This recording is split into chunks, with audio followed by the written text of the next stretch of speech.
Stadium in Lexington, Kentucky. It's the Kentucky Wildcats and the Florida Gators. Today's game is brought to you by Lowenbrau. If you want the taste of a truly great beer, there's really only one. Tonight, let it be Lowenbrau. By Mobil 1, the oil that saves you gas and more. And by Toyota, to remind you that it's a good feeling to buckle up for safety.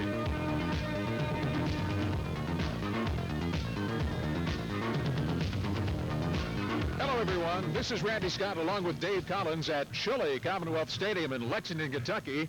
I'm sure you can see our breath, and believe me, the cold front that moved in here yesterday, meaning Friday, should have some effect on the play in this game today, especially for the Florida Gators, Dave. Well, I think that the Gators, who haven't worked out in anything approaching 32 degrees, are going to feel the effects of this cold weather. It remains to be seen exactly how much the weather will play in this game. I think perhaps what we should be looking for is to put this game into perspective. The Kentucky Wildcats are 0-8-1. They're dedicating this game to their seniors. It is Jerry Claiborne's first year and the last opportunity he'll have to win before his home football fans. So he will have the Kentucky Wildcats ready to play their very best game. This has been an emotional series in the past, with Fran Kersey, the former head coach, having a very adversarial feeling with the Florida fans. That's gone a little bit, but Kentucky still wants to show that they have a program that's turning around. And Claiborne's successes in the past at Maryland and Virginia Tech indicate that the Kentucky fans, even though they're 0-8-1 at this point, do have something to look forward to. The Gators, on the other hand, are coming off a disappointing loss to the Georgia Bulldogs, a game that certainly didn't go the way either coach thought it would go at the beginning. Here have some key injuries to some personnel. They're in a cold climate, and they really have to kind of get out and start all over again. If they want an opportunity to go to a bowl game, they certainly must win convincingly here today and certainly next week against Tulane. And two of the outstanding Florida players you might want to keep your eyes on today. Number 88, their tremendous outside linebacker, Wilbur Marshall, who this past week was the only junior out of 12 candidates nominated for the Vince Lombardi Award. And, of course, quarterback Wayne Peace, the junior, who is number 3 already in career passing statistics for the University of Florida. Wayne Peace leads the nation in passing percentage completions. We'll be right back with the opening kickoff after this.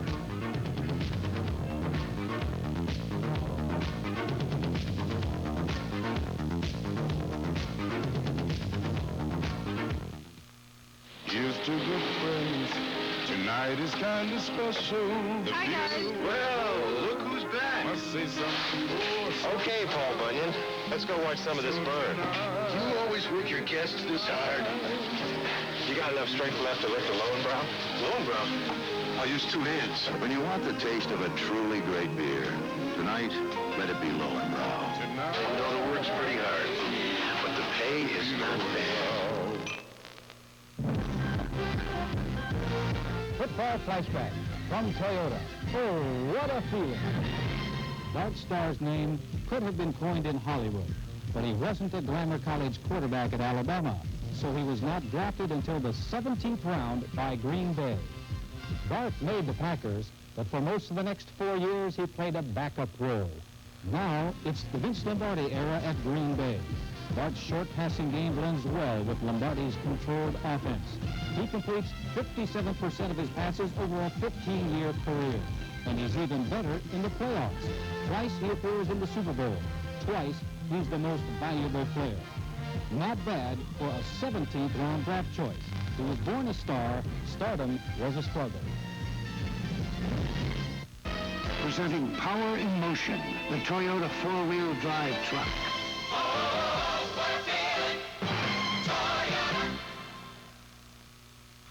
John McEnroe and Guillermo Vilas. They've battled head-to-head 11 times, and Vilas holds a slim 6-5 edge. Friday, in a special exhibition match, these two tennis giants meet again as the USA Cable Network serves up the Light Tennis Challenge. Catch this 3-of-5 set event filled with great shots, interviews, and a whole lot of surprises. It's everything you've always wanted in a match, and more. The Light Tennis Challenge, live at 8 p.m. Eastern on USA Friday. Couple of good return men, both averaging almost 20 yards per return. Andy Moles is also deep back, number 18. Kick is coming to the near side of the field. Adams settles under it at the 2. He's out over the 10, the 15, cuts back to the outside, and he's got some room down the sidelines. Adams is finally forced out of bounds at the 44-yard line. by Jim Gandy, the fellow who made the kick. Good run back, and Kentucky will start this afternoon's battle with great field position at their own 45-yard line. Well, Gandy is the last man, and he did make the play there, forcing the return out of bounds at about the 45. But as you said, Kentucky is in excellent position in their first possession. Randy Jenkins is the Wildcat quarterback. He's a junior from Stickleyville, Virginia. The fullback behind Jenkins is Sean Donegan. The tailback is George Adams, who just made that sparkling run back. Jenkins will go to the air on first down. First play of the game, and it's complete in Florida territory at the 43-yard line. Alan Watson, the receiver. Number 86 is senior out of North Miami Beach. Coming up to make the tackle is Vernell Brown from the Florida secondary. Brown, just a freshman from Gainesville. Once again, the Kentucky backfield. Donegan is the fullback. George Adams, number 33, dots the I. Randy Jenkins, the junior quarterback. He's completed 49% of his passes coming into this afternoon's game. 2 of them for touchdowns, but he has had 15 interceptions. Here's Adams, the tailback, and he gets maybe a yard or two around right end before he's stopped at the 44-yard line by Fernando Jackson and Tommy Wigman. Adams is the leading ground gainer for Kentucky. He's got about 612 yards coming into this ball game, right behind James Jones in the SEC list. He's a good one. I'm sure he'll be carrying it 25 or 30 times today. Pickup of maybe 2 yards on the play. Let's call it second down and 8. The ball resting on the Florida 44-yard line. Once again, out of the I formation. Man in motion is Joe Phillips to the left side. And Jenkins looks in that direction, scrambling, got some time. His pass is complete to incomplete. Alan Watson could not hang on to it inside the Florida 30-yard line. Watson, the fine senior out of North Miami Beach, Florida. Over there on coverage with Scott Marshall defensively for the Gators, so that'll bring up third down at about 8. Watson was open on the play, but the quarterback had to throw the ball just behind him, and he wasn't able to turn around and make the catch, but he was open on the play. Florida's outstanding outside linebacker Wilbur Marshall has been singled out as one of 12 finalists for the 13th annual Vince Lombardi College Lineman of the Year Award. 6'1", 230-pounder, number 88 from Titusville, was the only junior named as a finalist by the panel of voting members. Pass is complete. He swings it out on the left side to Sean Donegan, the fullback, and Donegan is drilled for a big loss by Ricky Williams, the Gators' nose guard, number 52. The Gator defense smelled that screen pass out immediately. Williams was in perfect position to make the play, and the Gators are going to get the football. Paul Calhoun is in to punt for Kentucky. He's a sophomore out of Louisville, Kentucky. Pretty good kicker, too. He's number 5 of the Southeastern Conference, averaging 42 yards per punt. Deep back, single setback for the Gators is Ivory Curry. He signals for a fair catch and collects it at the 18-yard line. So for the first time this afternoon, Florida Gators will go on offense. Wayne Peace quarterbacking the Florida Gators. Junior from Lakeland High School, where he led the Lakeland Dreadnoughts to a state championship. Wayne Peace will be surrounded by fullback James Jones, tailback Neil Anderson, number 27. Peace leads the nation in percentage completion with 72% of his passes. If he continues at that pace, he will set an NCAA record this season. James Jones gets the call for the first time this afternoon. Florida's bread and butter fullback. Jones is stopped by John Grimsley after he picks up a few tough yards up to about the 23-yard line. It'll be second down. The Gators certainly would like to be able to establish some sort of a running attack, obviously to make Peace's passing attack more effective, and this may be the defense that can be run against by the Florida offensive backfield. Pick up a 4 by Jones, second down and 6 for the Gators.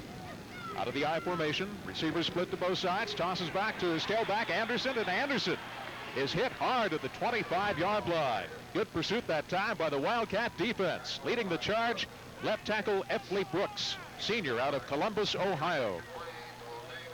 Efley Brooks is something else, quite an athlete, number 57 for the Kentucky Wildcats. He led the team in quarterback sacks last year and is really anchoring the left side of that Kentucky line. 2 tight ends in now for the Gators as Chris Faulkner and Mike Malarkey are both in the formation. Here's Peace on a keeper, and he dives ahead to about the 28-yard line. That was a third down play, and he did not pick up the necessary yardage for the first. Well, Peace takes the handoff here, and there's really no doubt in his mind that he's going to go up the middle with it, but he comes up short, and Florida is going to be forced to punt on its first possession of the day.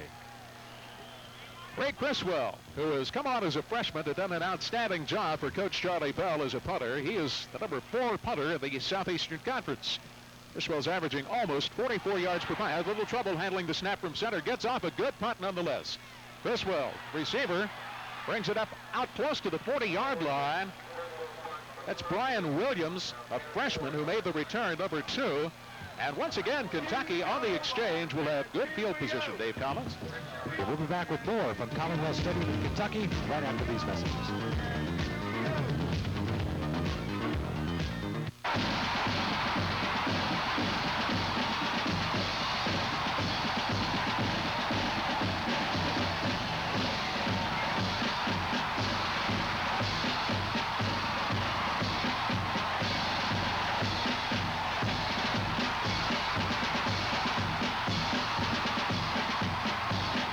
Basketball. It's more than just a game. It's an event on the USA Cable Network. Two clubs that have made some changes will shine this week on USA's Thursday Night NBA. The Denver Nuggets, with a glittering offense headlined by Alex English, will try to add some defensive pressure, while the new-look Phoenix Suns, helped by the addition of Maurice Lucas, are out to heat things up in the West. Soar into an exciting matchup between Denver and Phoenix on USA's Thursday Night NBA, live at 10 p.m. Eastern, 7 p.m. Pacific. May not be seen in some areas. So Kentucky with a first down. They spot the ball just outside the 5-yard line. Let's call it the 6. For those of you keeping track of such things, Anderson has 25 yards on 6 carries so far. 6:18 left to play in the first quarter. Scoreless here at Commonwealth Stadium in Lexington. The ball carrier is George Adams, and Adams is dragged down for no loss. Good pursuit by the Gators that time. Coming up, Leon Pennington, the freshman linebacker from Oakland Park. He's not playing like a freshman anymore, Randy. He's had a couple of starts under his belt, and he is fitting into the Pell program just fine. He was switched, by the way, from tailback to linebacker, and started his first game of the Vanderbilt game in Nashville. Pickup of only 1. Jenkins calling the signals, the junior. Handoff once again to the tailback, George Adams. He tries the middle of the line and gets very little. Gators defense bottling it up inside. Wilbur Marshall leading the charge, number 88, along with help from nose guard Ricky Williams, number 52. Gain of only 1 on that play, so it's 3rd down and 8. Kentucky, of course, playing it pretty conservative here, close to the goal line. Difficult decision here for the offensive coordinator at Kentucky. What do you do in your own territory? Watson and Phillips are the wide receivers. Jenkins will keep it on the ground. Once again, George Adams, and he stopped for perhaps a loss of 1 yard on the play. Timmy Newton, the right tackle, number 51 from Tampa. Coming over, Newton had started at nose guard this season, but was switched to tackle. Number 51 is by far the strongest Gator. He can flat bench press 375 pounds. I love Wilbur Marshall's line about Tim Newton. He doesn't lift weights, he throws them. Back to punt. Standing in his own end zone is Paul Calhoun for Kentucky. Calhoun throws one. A beautiful punt. Sending Ivory Curry all the way back inside his own 40-yard line. He cuts to the near sideline looking for running room, and he's going to be pushed out of bounds at the 45-yard line. Excellent punt coverage by Kentucky there. A long kick oftentimes means a good return, but they did outrun the Gator defenders at this time. They could not get him back to the wall. So Curry only managed to make about a 5-yard gain, and on top of that, there's a Florida clipping penalty. Well, the Gators will maintain possession, but they're going to have 15 yards stepped off against them, and this will move them what would have been good field position at their own 40 all the way back to their 25. Let's call it the 26-yard line.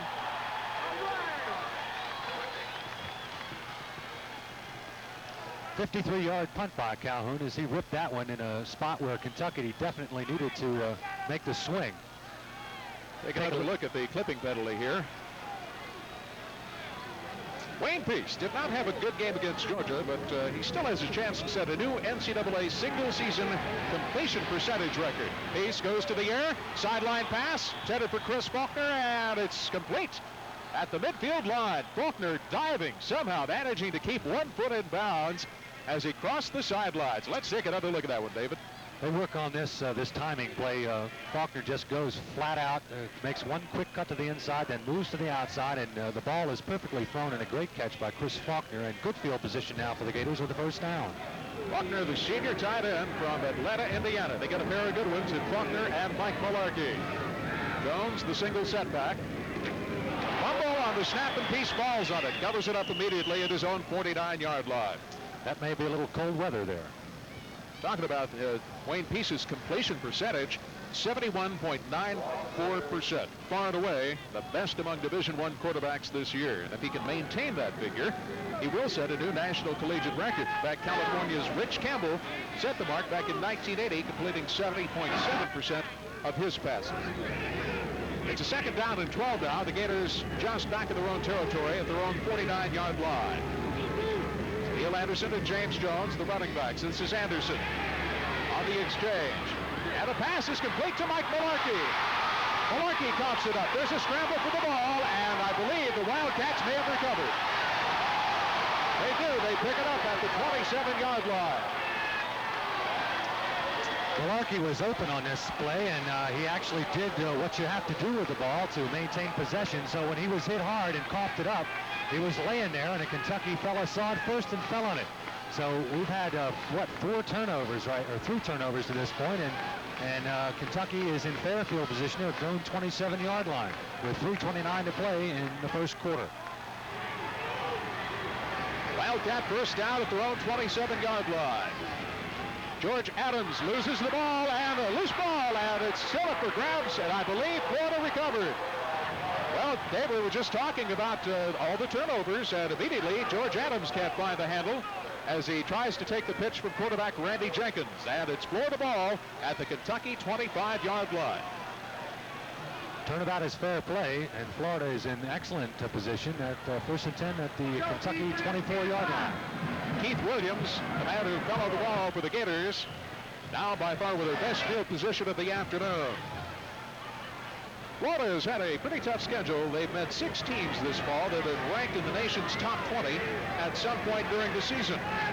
They stand 5-3 coming into this match this afternoon, still with a shot at a bowl invitation. Well, we've got flags down and whistles blowing. That's Neil Anderson with the ball. Chris Faulkner, I think, jumped off sides or started moving a little fast, so Florida is going to be assessed a 5-yard penalty here for illegal procedure. Talking about Florida's schedule, really has not been a cream puff. Their 8 previous opponents have a combined overall record of 40, 19, and 1 when not playing the Gators. And I did a little research. The 3 losses, the 3 teams that have beaten Florida have a combined number of losses this year of 3. So you consider they've lost to LSU, they've lost to Georgia, and Vanderbilt. Vanderbilt, the only team that has seen defeat this year, as LSU and Georgia, of course, are undefeated as of this collegiate weekend. First down and 15, a 5-yard penalty stepped off against Florida. Ball at the Kentucky 30-yard line. Peace rolling left. Looks, it's complete to James Jones, and the big guy gets down close to the 23-yard line before he's pushed out of bounds on the far side of the field. The force made by Donnie Rowe, the right end of the Kentucky Wildcats, number 44. That's a design play, not an outlet pass, but there was no block thrown on the cornerback, so James Jones had to go one-on-one, and it was a very good tackle by the Kentucky defensive player, leaving a 2nd and 9 at about the 24-yard line. Spencer Jackson flanked to the near side. Wayne Dixon on the left side. 2 tight ends, Mularkey and Faulkner. Jones will block for his quarterback. Pass is complete to the near sidelines to Spencer Jackson, his first reception of the afternoon. Spencer Jackson, number 89, led the Gator receivers in 81. In fact, he tied for the Southeastern Conference lead in touchdowns last year. He's a good one out of Boca Raton, Florida. Coming into the game, he had 9 receptions on the season. Spencer might have wanted to run that pattern a little bit deeper because he leaves the Gators now with a 3rd and 5, which leaves you fewer options on this play. Let's see what Wayne Peace comes up with. Defense!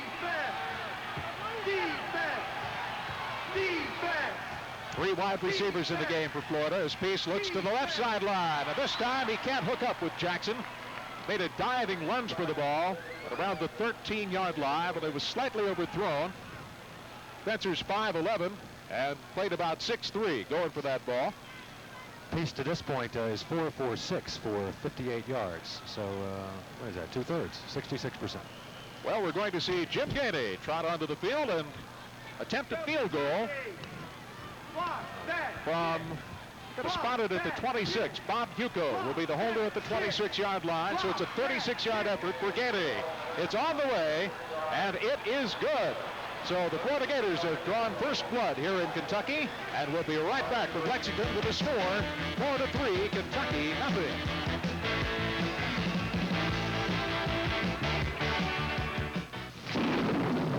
What a day. Let's see, what should I get? Hey, that looks good. A burger and a big glass of Florida orange juice. That's it. Ice cold orange juice, but sure tastes great. Oh, yeah. So here to go. I'll drink it right here. 100% pure orange juice from Florida. Order it anytime, anywhere. It isn't just for breakfast anymore. Want to know what's new and exciting on the cabaret circuit, where you don't have to travel or stand online for those exclusive but hard-to-get-to club performances? USA's Hot Spots puts you practically on stage with some of the hottest new bands on the music scene today. You'll get to preview some future stars and catch rare appearances by some well-known club circuit favorites. Your guest pass is waiting on Hot Spots on selected weekday evenings on the USA Cable Network.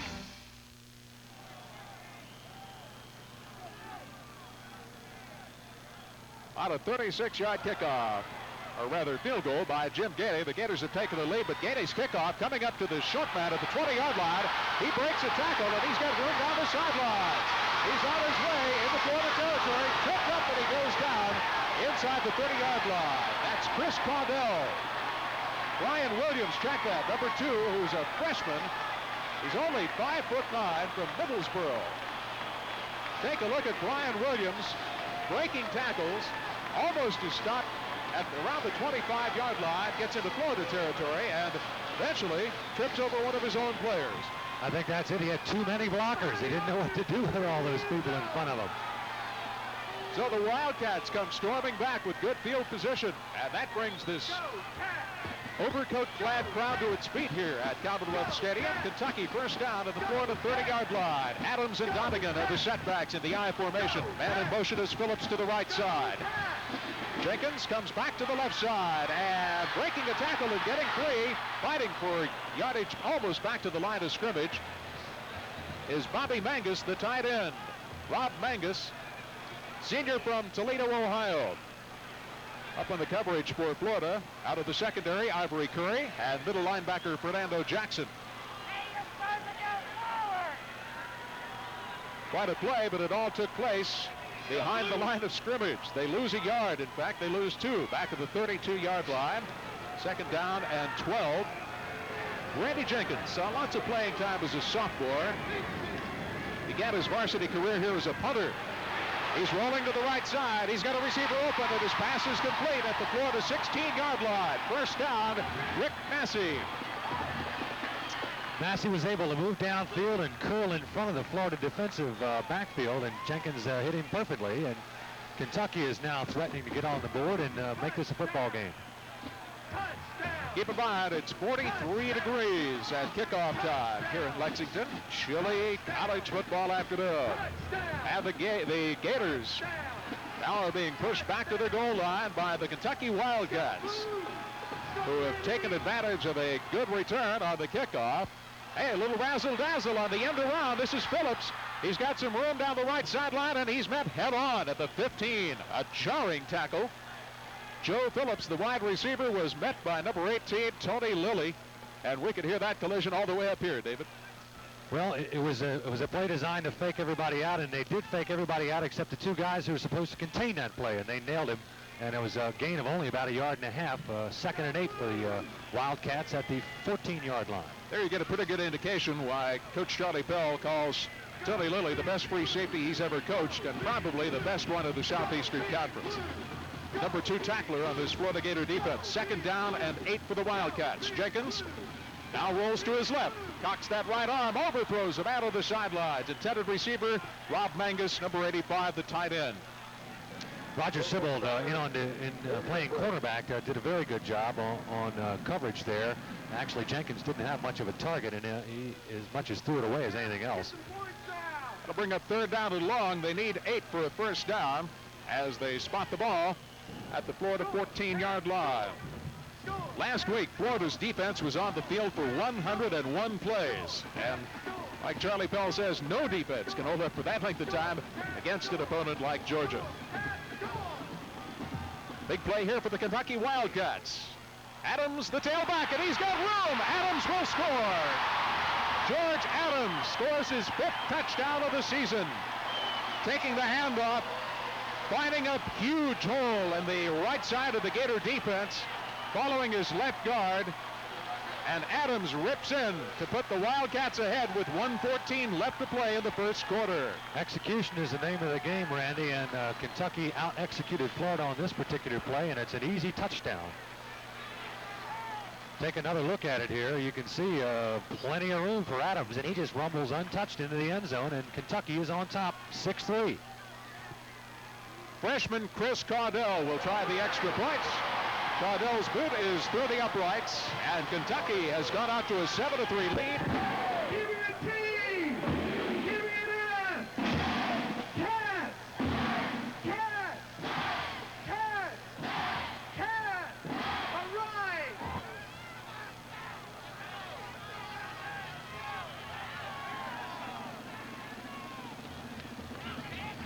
Freshman Chris Cardell will kick off for Kentucky. The Wildcats have just taken the lead, 7-3. Cardell with a short kick taken by one of the Florida upmen. He brings it out over the 30-yard line.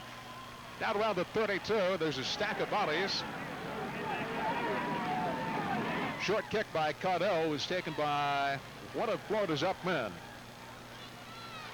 It was Pat Miller, who's a freshman from Panama City, on the run back. So Florida once again with pretty good field position. The Kentucky scoring drive, Randy, 5 plays, 30 yards, elapsed time 1:29. Adams the touchdown on a 14-yard run. Wayne Peace quarterbacking. Chris Faulkner, the tight end, the handoff to Neil Anderson, and Anderson tries the left side, gets 2, maybe 3. Kevin McClellan comes up to meet him head on. McClellan, number 49, plays it tough. Tell you, he came from Massillon High School in northern Ohio, which is kind of a traditionally tough high school. In fact, at Massillon, he was an UPI All-State linebacker on their undefeated state championship team in 1979. McClellan is number 49. Wayne Peace on the handoff to James Jones. Rather, Anderson again, and Anderson rips through a gaping hole, gets out over the 45-yard line. Spot the ball just between the 45 and 46. Scott Schroeder coming up to lead the charge defensively for the Kentucky Wildcats. But it's a first down for the Gators at their own 46. Just shows you how deep Florida is in running backs this year. Neil Anderson, who was way down the charts earlier, has got about 40 yards so far. Kentucky leads it 7-3. 10 seconds left to play in the first quarter. Anderson getting the call again, and he's out close to the 50 before he is stonewalled by Schroeder again. Schroeder led this team in tackles in 1980. He missed all of last season with a knee injury, number 42 for the Wildcats. There's the horn, the end of the first quarter, and we'll be right back with the second quarter of play. And the score, Kentucky leading Florida 7-3.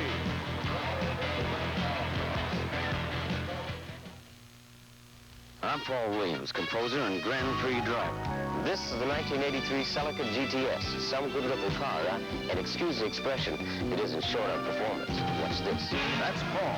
That's the Celica. And for 83, the Celica GTS has a new independent rear suspension, electronic fuel injection, and even more horsepower. You know, when I drive a Toyota Celica, I'm 6'2", damn nerdy. Sure you are.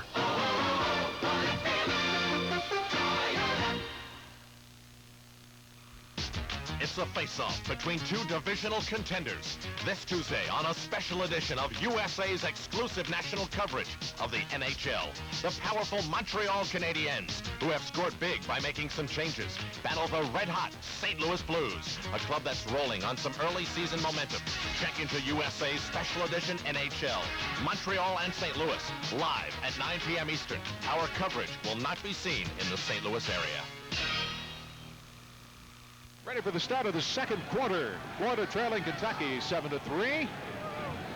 James Jones is the fullback, the All-Southeastern Conference performer, behind quarterback Wayne Peace, who will go to the air on first down. His pass is complete at the far side to Jones. James Jones needs only 13 yards in receptions today to become only the third Gator in history to join the exclusive 1,500-500 club. That's 1,500 yards rushing, 500 yards receiving in a career. And I believe that's James's first reception of the afternoon. Second down and 5. Going to go for naught, Randy. Backfield in motion for Florida, so he's still got 13 yards to go.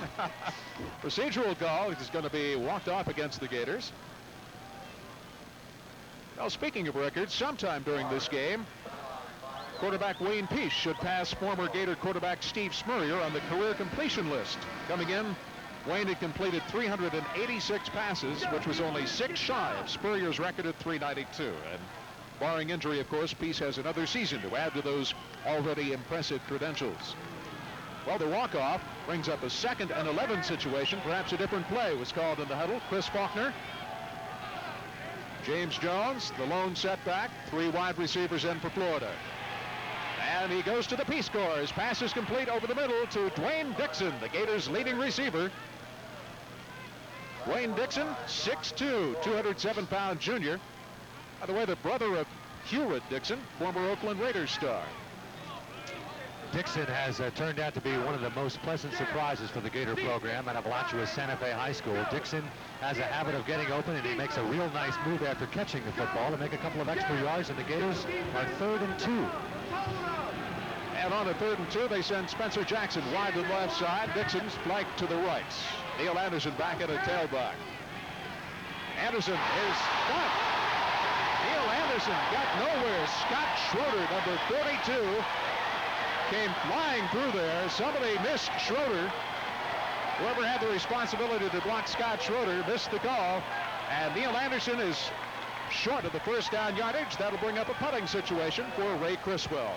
Andy Moles also in on that play, and Andy Moles drops back as the deep back right now. Moles is quite a performer. All Southeastern Conference last year as Kentucky's safety. He's been a starter here since the 2nd game of his freshman year. He'll take a fair catch on the punt from Ray Criswell back at around his 7-yard line. So the Kentucky Wildcats will have 93 yards to go for a touchdown. 13:35 remaining in the second period. And the score, the Wildcats 7, Florida 3. Criswell got off a very, very good punt there, leaving Kentucky with 93 yards of real estate to cover. Let's see if the Gator defense can jump up here and get itself some good field position for their next offensive drive. Randy Jenkins, the quarterback, is from Stickleyville, Virginia. He was an all-state performer. Very intelligent guy. In fact, he was president of his junior, senior, and freshman class in high school. That's Donegan on the carry. He gets out to around the 10-yard line. Tough yards. Good pursuit that time by the right side of the Gator defensive line. Leading the charge was Timmy Newton. Sean Donegan, 5'11 senior from Louisville, averaging 4.2 yards every time he touches the ball. Gators are 0 for 3 on 3rd down conversions.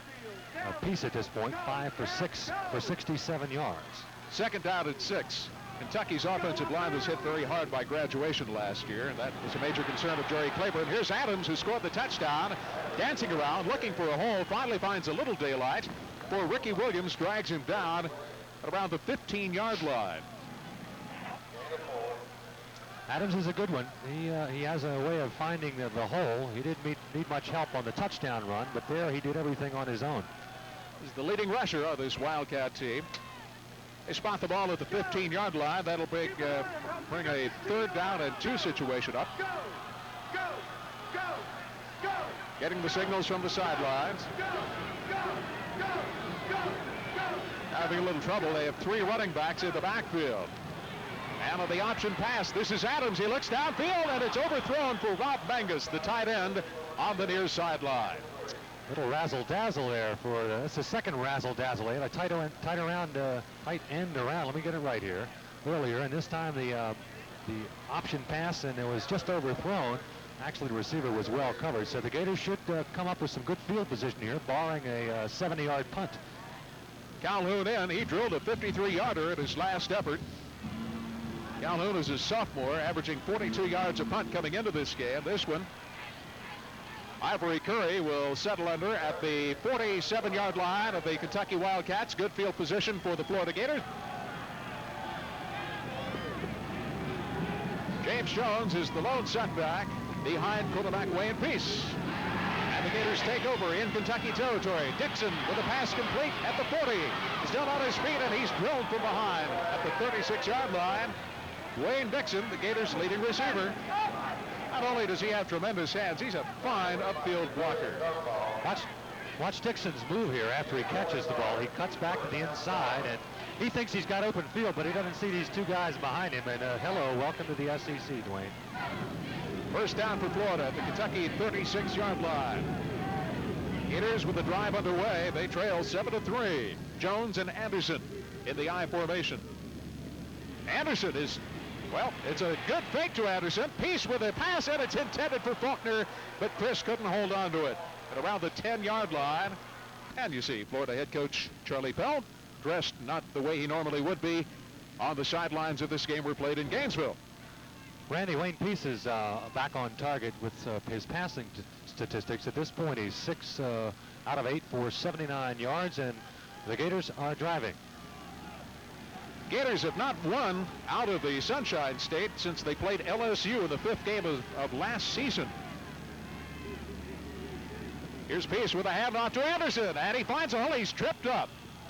Tripping Anderson up as he squirted through that hole was Scott Schroeder, number 42, who reached out and caught him around the right ankle, or else Anderson may have been gone. But he does pick up the first down. He'll spot the ball at the Kentucky 25-yard line. Dixon, the wide receiver, comes to the near side. Spencer Jackson and Chris Faulkner are flanked to the left, to the right side, rather. Running backs in the I formation. Here's Anderson again, and this time he's stonewalled, trying to get up the middle. Once again, that's Scott Schroeder. Boy, Schroeder's everywhere. See why he led this team in tackles a couple of years ago. Nothing here. Absolutely nothing. They weren't able to move Kentucky off the line of scrimmage. They closed it down, and Anderson didn't have any place to go.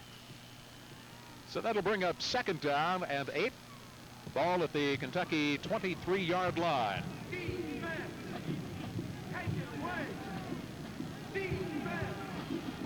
Commonwealth Stadium seats 58,000.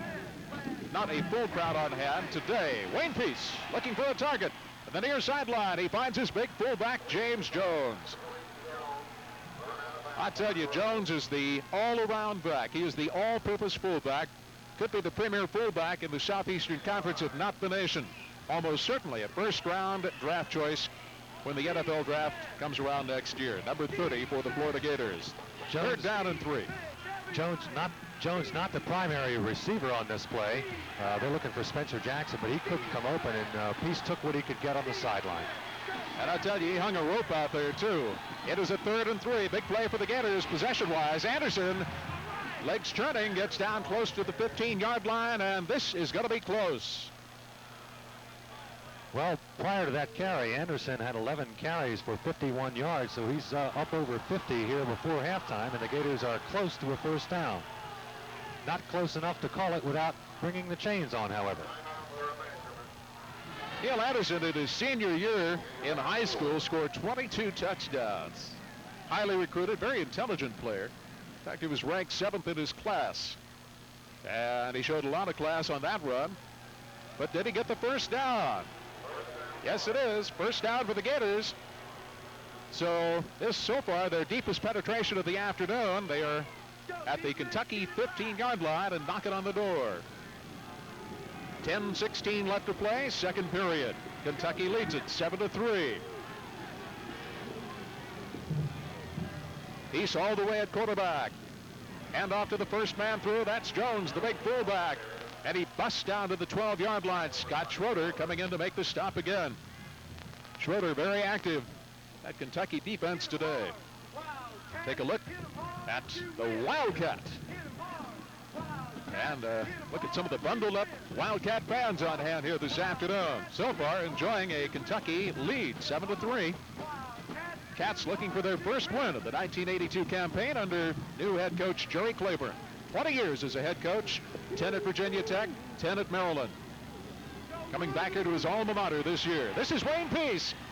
Pass is complete at the 5-yard line. And forced out of bounds at that point is James Jones by Johnny Grimsley, the other middle linebacker who plays alongside Kevin McClellan. Grimsley, number 59. Peace is going to Jones here all the way, looking at him every second, and he spots him. And James does a good job of keeping his feet here and cutting back up and getting another couple of yards, which would puts Florida very close to a first down. He does have the first down, Dave. They have signaled first down. So that little extra effort by James Jones has given the Gators a first and goal at the 5-yard line. Spencer Jackson comes to the near side. Out to the right is Dwayne Dixon. First and goal for the 5. Jones will be stopped at about the 3 by, guess who? Scott Schroeder. Number 42. Kentucky's answer to Wilbur Marshall, I guess. Jones at this point has 17 yards on his 3 receptions. So, Randy, that should put him into that 15-500 category you were mentioning earlier with his 17 yards on 3 receptions. Mike Malecki comes out. Chris Faulkner checks into the Gator huddle. 2 outstanding senior tight ends. Once again, it's Jackson split wide to the left, Dixon on the right. Out of the I formation. Second and goal at the 3. Peace will keep it, put it up in the air in the end zone, and he overthrows his tight end, Chris Faulkner. Intended for the big senior from Atlanta, Indiana. Faulkner, as you see him come back to the huddle, was all Southeastern Conference in 1980 as a tight end. Very injury-prone 81 season, and just an excellent blocker. Back to Charlie Pell. Dave says he has the hands and the concentration of a wide receiver. And he has the speed as well, but he ran out of end zone on that one, and Peace had to throw it up into the stands. That foreign substance you see bathing Commonwealth Stadium is called sunshine, and it gets a round of approval here for this chilled crowd. Wayne Peace goes to the air, and it's almost intercepted at the 2-yard line. Intended for Spencer Jackson, almost intercepted by Brian Williams, the right cornerback. Spencer never really was open on this play. I think the defensive back was simply laying back, ready to make the defensive play. And as you'll see, he'll simply step in front of Spencer here. Actually has a good chance at an interception, but he's content at that point just to knock the ball down. And Florida is going to have to settle for 3 points on the toe of Jim Gainey. Gainey, who kicked a 36-yarder earlier, will attempt this one from 20 yards out. Gainey drills it, and it's good. So the Gators have chopped the Wildcats lead to 1 point. We'll be right back with 8:30 left to play in the second period. And the score, Kentucky 7, Florida 6.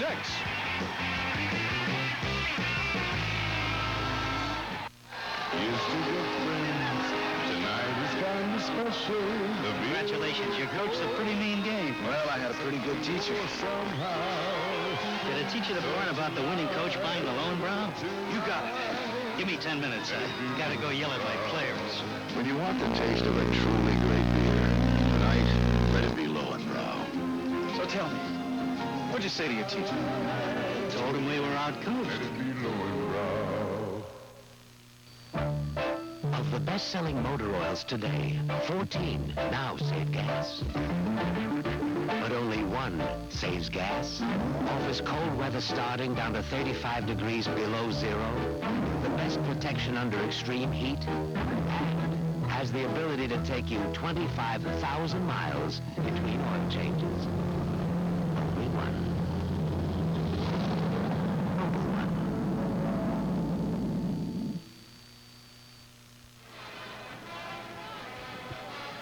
Well, on the strength of 2 Jim Gainey field goals, Florida trails Kentucky by a score of 7-6. The Wildcats out in front.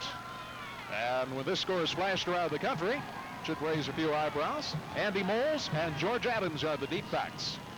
Gainey will kick off. That Florida scoring drive, 11 plays, 52 yards, 3 minutes, 32 seconds. Here's Gainey's kick. Sends Adams back into the end zone, and he'll bring it out. George Adams may regret it as he is stopped inside his own 10-yard line. Good pursuit that time by Florida's special teams. Roger Sibbald, first man to get to him, number 25 from Dunellen, Florida. Adams had thoughts about staying in the end zone, and in retrospect, obviously he should have. One of his other teammates was motioning him to do that, but he decided he had a shot at it. But he leaves Kentucky in poor field position, posted 10 on their own 9-yard line. Adams averaging almost 20 yards per return coming into this game. That will hurt his average. Here's Randy Jenkins, tosses back to Adams, and Adams, who has been the bread and butter ball carrier for the Wildcats today, gets out over the 10-yard line before Wilbur Marshall, Gators All-American candidate, number 88, comes up from his outside linebacker spot to make the stop. As you can see, 8:06 and counting in the second period. Gain of about 3 on that play. That'll bring up second down and 7. Randy Jenkins has completed almost 50% of his passes on the season. Having a very respectable year, this young junior. Jenkins rolls to his right, puts it up, almost intercepted along the sidelines. Intended for Alan Watson, but Wilbur Marshall, you see him, number 88, coming off back into the defensive huddle. Almost getting his big hands on that one. Boy, I'll tell you, Marshall is something else. He already has 1 interception this year, leads this team with 99 tackles coming into this game. Has 5 quarterback sacks. He was Sports Illustrated and the Associated Press Defensive Player of the Week against Southern Cal earlier this season. Adams, who scored on the 14-yard touchdown run, has done little else. He's 8 carries, 19 yards with a fumble, and of course the TD. Possession play, 3rd and 7 for Kentucky, and Adams will get the first down and more. Out over the 20-yard line, around the 23. Tony Lilly and Ivory Curry, free safety of the Gators' right quarterback, up to make the hit. I guess Adams heard me talking about the fact he hadn't done much else. He comes through some fine blocking there and finds a seam in the defense and is able to get a good gain and get Kentucky out of its own backfield and in position to mount a scoring drive. Adams has scored the only touchdown of this game thus far, his 5th of the season. Donegan is the fullback, number 40. And Jenkins, number 12, calling the signals. Fakes to the left, comes back to the right side of the field. Pass is tipped, it's up for grabs, and it's intercepted by Randy Clark. Well, that time, it was jump ball at around the 45-yard line, and Randy Clark came up with it for Florida on another turnover. They work on this every day for hours at a time. What to do with a tipped ball. And when you can't catch it, you put it up in the air and hope that your guy comes down with it, just like Randy Clark did there. So it's Gators possession at the Kentucky 40-yard line. First down. Wildcats lead at 7-6. East goes to the far sideline. Spencer Jackson pulls it in, and he gets away from the tackler. Jackson has room down the sidelines. He's inside the 15. Down close to the 10. We've got a flag on the far side of the field. We'll wait and see what that call is. Kerry Baird, the left cornerback, comes up to make the force out on Spencer Jackson. But a nice hookup here between Wayne Peace, and you see Jackson break one tackle, and he's gone. See if we can see the penalty here. I'm not sure exactly what they're going to call. It might be a late hit there. Yeah, the Kentucky crowd is reacting as though it's against them. I've yet to see an indication, Randy. I don't know what they're calling here, but I don't think it's against Florida. Should be a Gator first down. Look at Charlie Pell, who is also concernedly looking on to see what that flag was all about. Still talking it over at the 15-yard line. Now they're going to walk it off. It is against Kentucky. Half the distance. Should move it down to about the 7.5-yard line. So, Florida with excellent field position, 1st and goal. Now, the last time Florida got down this close, they could not punch it over, and they had to settle for a Jim Gainey field goal. This time they'll have 4 tries. There was a personal foul against Kentucky, apparently for a late hit on the play. Here's Peace with a handoff, and that's Neil Anderson. Anderson really getting the workout here this afternoon. At this rate, he'll go over 100 yards before the day is over. Ben Johnson coming up to make the stop on Anderson. He gets down close to the 1, maybe the 2-yard line. Let's call it the 1.5. We'll split the difference. And it'll be 2nd down and goal to go. Randy, to this point, Wayne Peace having a very good day throwing. He's 9 for 13, 116 yards to this point. Well, Dixon at Spencer Jackson just came out. As you can see, it's a full house backfield for the Gators. 2 tight ends and 3 running backs. Dixon is a man in motion. Gives straight over is James Jones, and he stopped shy of the goal line. Great defensive surge that time by the Kentucky Wildcats. Keith Martin, number 70, the sophomore from Owensboro, Kentucky, stopping Jones, as you can see, at about the 3-inch line. So it's going to be 3rd and goal to go. 5:58 left to play in the second period. Anderson, 13 carries for 60 yards so far here in the first half, and it looks like the Gators are going to think about it for a minute on this 3rd and 1. Yeah, Wayne Peace is going to come over and chat with his head coach, Charlie Pell, and the Gator Brain Trust down there, Mike Shanahan, Gators offensive coordinator, and see what the call is going to be. Scoreboard says 2nd and 1, but I believe it is a 3rd and 1 situation. Actually, less than a yard to go for the touchdown. Florida trailing 7-6.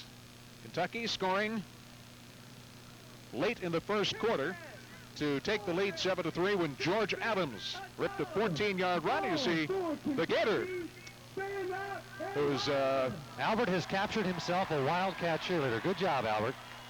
In danger of turning blue here. Kentucky blue this afternoon, I would think. The temperature down in the 40s. The sunshine is out bathing this stadium. And believe me, it feels mighty good. Well, Wayne Peace has come back in with the play. See, Wayne 9 out of 13 today. Certainly won't hurt his completion percentage of 72%, which was tops in the nation coming in. 119 yards and the 1 interception. Hampton, Jones, and Neal Anderson are the setbacks. Everybody in tight. Now Anderson in motion. Straight ahead is Jones. And let's see if it's going to be close once again.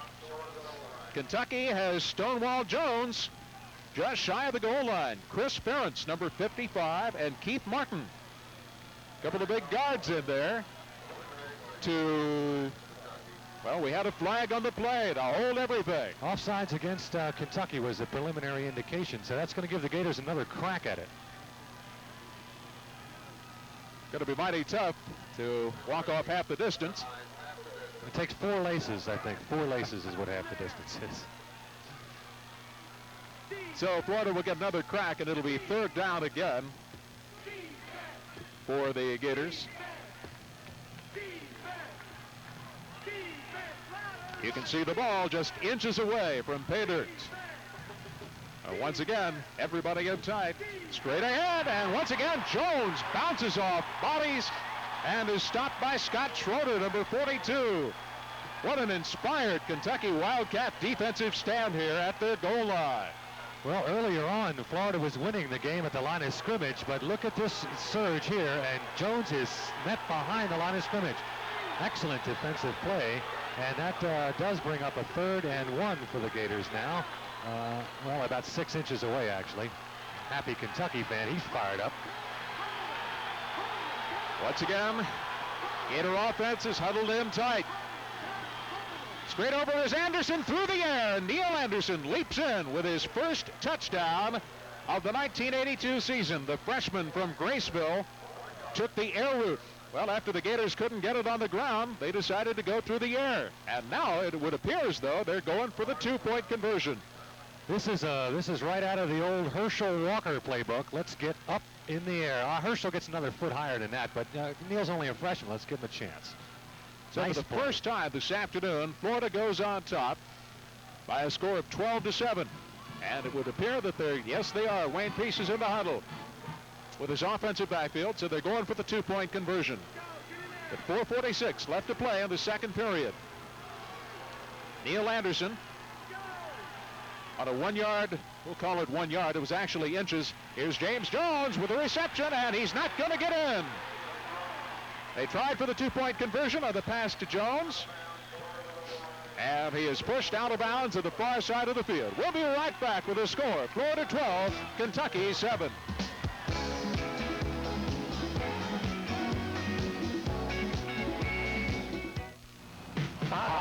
and welcome to Utopia. It's an evening with Utopia, live in concert Thanksgiving night on the USA Cable Network. Let me be your protection. Keep the members on your neck. Sample your wine and sleep so near that you'll never have a thing to fear. Utopia, performing live from LA and simulcast in stereo on your local FM station. Utopia is Todd Rundgren, Kazim Sultan, Willie Wilcox, and Roger Powell.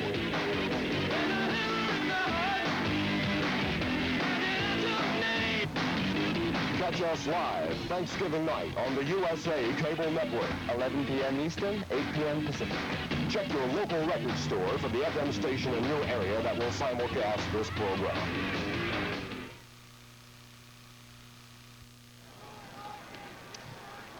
That Florida scoring drive for the touchdown, which put them ahead 12 to 7. 6 plays, 40 yards, time of possession 2:17. Anderson, of course, jumping over everything for the 1-yard touchdown run. Randy Scott along with Dave Collins. The Florida Gators have just taken the lead, 12-7 over the Wildcats. Time remaining in the second period, 4:46. Southeastern Conference football. Florida coming in with a record of 5-3. Gators are still in hopes of attracting a bowl bid. Hopefully of finishing up the season with an 8-3 mark. There's a bouncer to George Adams, and on the return, Adams has got plenty of daylight down the sidelines. One man to beat, and he can't get by him. Adams is tripped up at the 45-yard line by the kicker, Jim Gainey. But once again, Gainey is called on to save the day for the second time this afternoon on a kickoff return. Let's take a look at Adams. Kentucky has obviously found a weakness, or they're just out executing on the returns as Adams finds a hole up the left side, and Jim Gainey has a man on him, but he is able to make the tackle and force Adams out of bounds, but good field position for Kentucky. First down for the Wildcats at their 48-yard line. Jenkins the quarterback, Donegan the fullback, movement on the far side of the line, and let's see if the Gator defender, who was Roy Harris, was drawn off, or if he just over-anticipated the count. Well, Roy called against Harris. Well, what do you do when you jump off sides? You try to indicate it was the other guy, but I think Roy just got over anxious there, and it's going to cost the Gators 5 yards. Take a look, and you can see Harris jump offside before the snap. Well, you know, there was a little movement there by the left end, but so imperceptible that only Harris saw it, not the official. First down at 5 now. Donegan, the lone setback in the backfield. Donegan with a handoff from Jenkins, and he's not going to get much. A couple of tough yards as he battles down close to the Florida 43-yard line. 4:27 remaining to play in this first half. Florida trailing until they went ahead a few moments ago on a 1-yard plunge by Neil Anderson. Ricky Williams, the Gator nose guard, making the tackle on Donegan on that last play. They marked the ball at the 44-yard line. It'll be his second down and 3. Take a look at Randy Jenkins' statistics through the air, 4 for 9. And he'll put it up this time. No, he decides to keep it.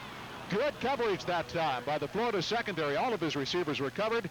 Tony Lilly coming up to make the hit on Randy Jenkins. Jenkins picks up maybe a few inches on the play, not much, if any. And that'll bring up a third down. Excellent coverage by the Florida defensive secondary on that one, and the only thing that Jenkins could do was to try to turn it up, but there wasn't any room to run as well. Big possession play here for the Wildcats at the Florida 44-yard line. Adams and Donegan back in the I formation. Here's George Adams, and he's tripped up, but he's going to be close. Let's see where they mark it. It all depends on where they spot the ball.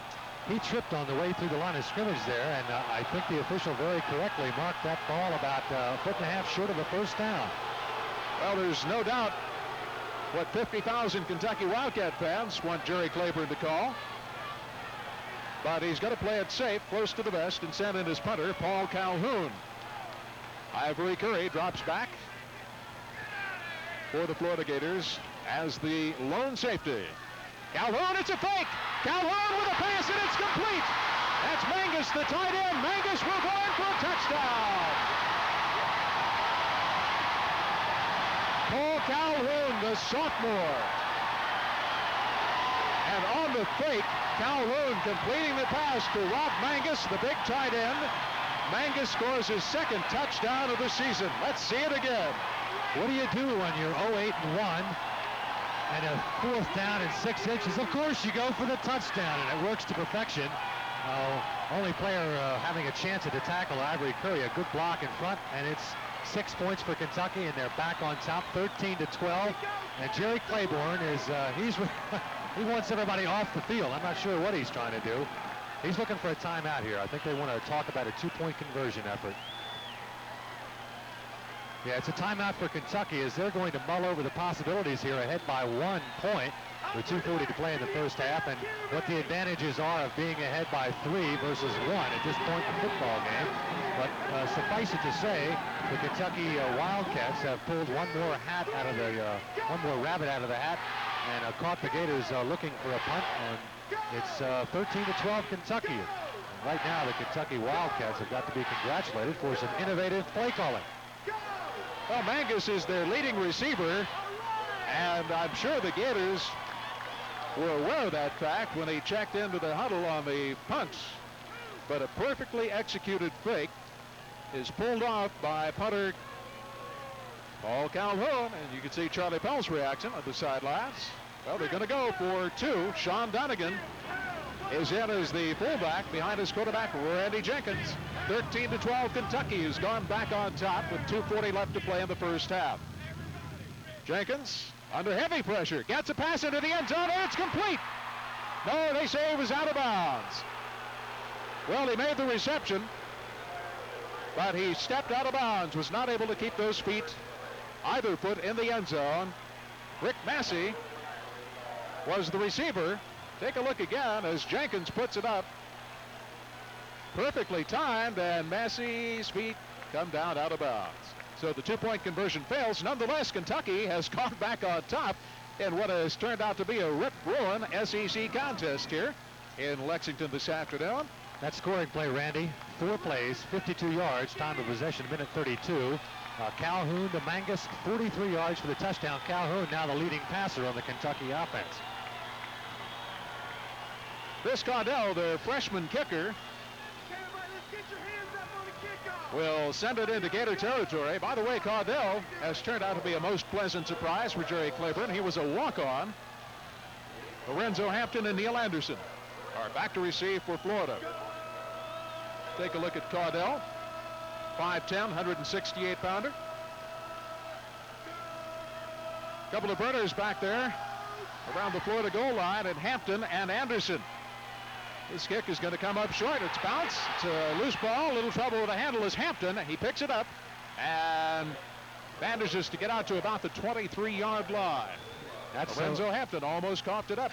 That's what you call an after you, Alphonse. So who's going to take this kickoff? Well, Lorenzo finally took it on the one bounce off his knee.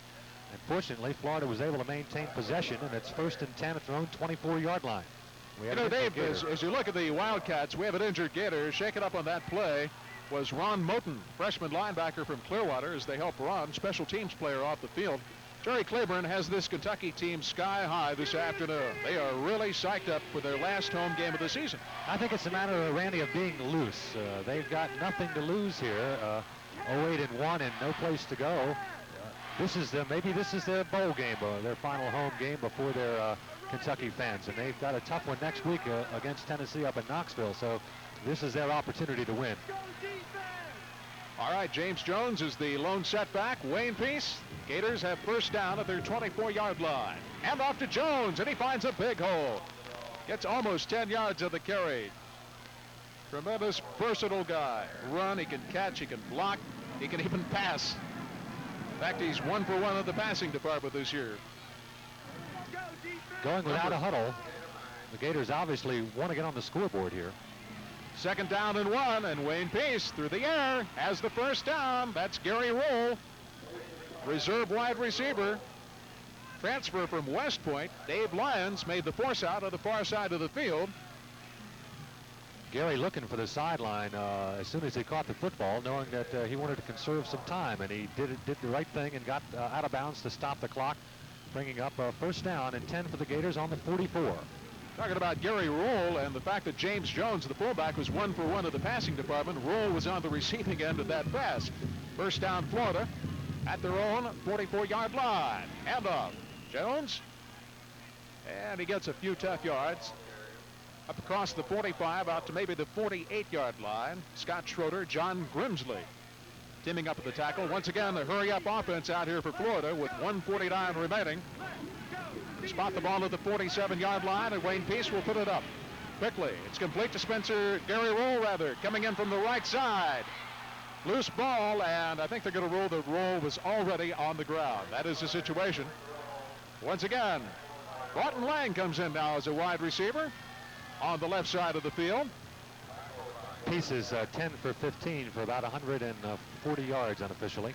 See number 2 there at the bottom of your screen. He's only 5'7", 168-pounder out of Miami, Broughton Lang. Peace wants to put it up. All his receivers are covered. Bodley may have thrown it away on the far side of the field. It is incomplete. And that brings a chorus of boos cascading down here from fans at Commonwealth Stadium. Jerry Claiborne, you can see the head coach's reaction. Jerry obviously felt that there was no receiver in the area, and that technically should be an intentional grounding call, but the officials saw it the other way, and the Gators are faced 2nd and 10 at the 42. Minute 29 to play in the first half. Ooh, he's still upset. Mike Malarkey comes out of the lineup now, and Faulkner checks in for the Gators at tight end. Tosses back to Neil Anderson, and Anderson, the speedy freshman, gets into Kentucky territory all the way down to the 37-yard line. That's Frank Hare, number 56. And to stop the right tackle for the Wildcat defense. Clock continues to run with 1:10. Florida down 13-12, but driving. Peace looks over the middle. He has a man open. It's complete to his tight end, Malarkey. Malarkey hauls it in and gets down to the 16-yard line before Andy Moles drags him down from behind. Malarkey has a way of getting open. Let's watch here. Peace, I think, is looking for Malarkey the whole way here, and he uses his good speed to get behind the defensive man, and he makes a good catch, and finally is brought down, but not after Florida gets a first down, and the clock is running with 55 seconds to play in the first half. Andy Moles, show you why he's an All-American candidate, made a touchdown-saving tackle that time on Malarkey. 48 seconds left to play on the half. First down, Gators. This is Neil Anderson, and Anderson gets down to maybe the 15-yard line. And quickly, Florida calls for a timeout. Well, Kentucky nursing a 13-12 lead, but Florida on the move. And this really has all the trappings of a great college football game. It sure does, Randy, and as you mentioned earlier, Jerry Claiborne has got his Wildcats fired up. I think the Gators are playing with a certain determination. They were caught off guard by that fourth down a fake punt that turned into a touchdown for Kentucky, and I guess they've adjusted their helmet straps here and are going to try to push one in before the half and get back on top. But there is no doubt that the Kentucky is well prepared on this football game, both offensively and defensively, and Peace at this point is having another fine day. He's 11 for 17 for 155 yards. As Charlie Bell on the sidelines mulls over what they're going to do, and Claiborne's staff, he doesn't want 59 to go in right now, but I guess he's going to come in as soon as he tells him what to do. Peace listening to Mike Shanahan up in the booth to find out what the Gators are going to do at 2nd and 8 with the ball on the 15-yard line, and Wayne has the play, and we'll see what develops. See the statistics on Wayne Peace for the day. Coming into this game, he led the nation in percentage completion, 72%. All right, it's 2nd down and 8. Ball resting at the 16-yard line of the Kentucky Wildcats. Fakes to Anderson, passes to Jones, and James Jones has got room, and he dives in for the touchdown. James Jones gathers in a Wayne Peace pass at about the 12. And from then on, it's like trying to stop a cement mixer one-on-one in the open field. James Jones. Poor Tom Petty is the defensive back on this, who has the responsibility for stopping James Jones. And you do not want to be in this position. Crunch. Touchdown, Gators. That is Jones's 4th touchdown through the air this year. He's also rushed for 4. So the Gators go back on top 18-13 with 33 seconds left to play as Wayne Peace hooks up with James Jones on a scoring play. This is another one of those, do we want to go for 2 points here? Ahead 18-13. I guess the decision is being made on the sidelines. Go, Kentucky! Talking to Wayne Peace, obviously the Gators are going to go for 2 points. The advantage is obviously right that you're ahead by 7. This way, a touchdown without the extra point can put you on the short end. That drive, by the way, for the touchdown, 5 plays, 76 yards, 2 minutes. Peace to Jones for the touchdown, and that was a picture-perfect drive, utilizing only 1 timeout. And the Gators have the lead again with 33 seconds to play in the first half and are contemplating how to get the 2-point conversion. Well, as of today, the Gators have to get used to the unfamiliar role of playing on the road. They'll conclude the 82 campaign with 2 more road games after today. They're on to New Orleans for Tulane next Saturday night, then the big regular season finale in Tallahassee against in-state rival Florida State. That reception by James Jones, his 4th of the afternoon for 32 yards and, of course, 1 touchdown. I guess he, at this point, might be the leading Gator receiver. Well, Florida's going to go for 2 with 33 seconds left to play. They lead 18-13. And onto the Gator playbook. Let's see what emerges. Toss to Anderson, and Anderson's going to be stopped, I believe, short. Yes, he comes up short. So once again, that inspired Kentucky defense with a magnificent stand down close to the goal line.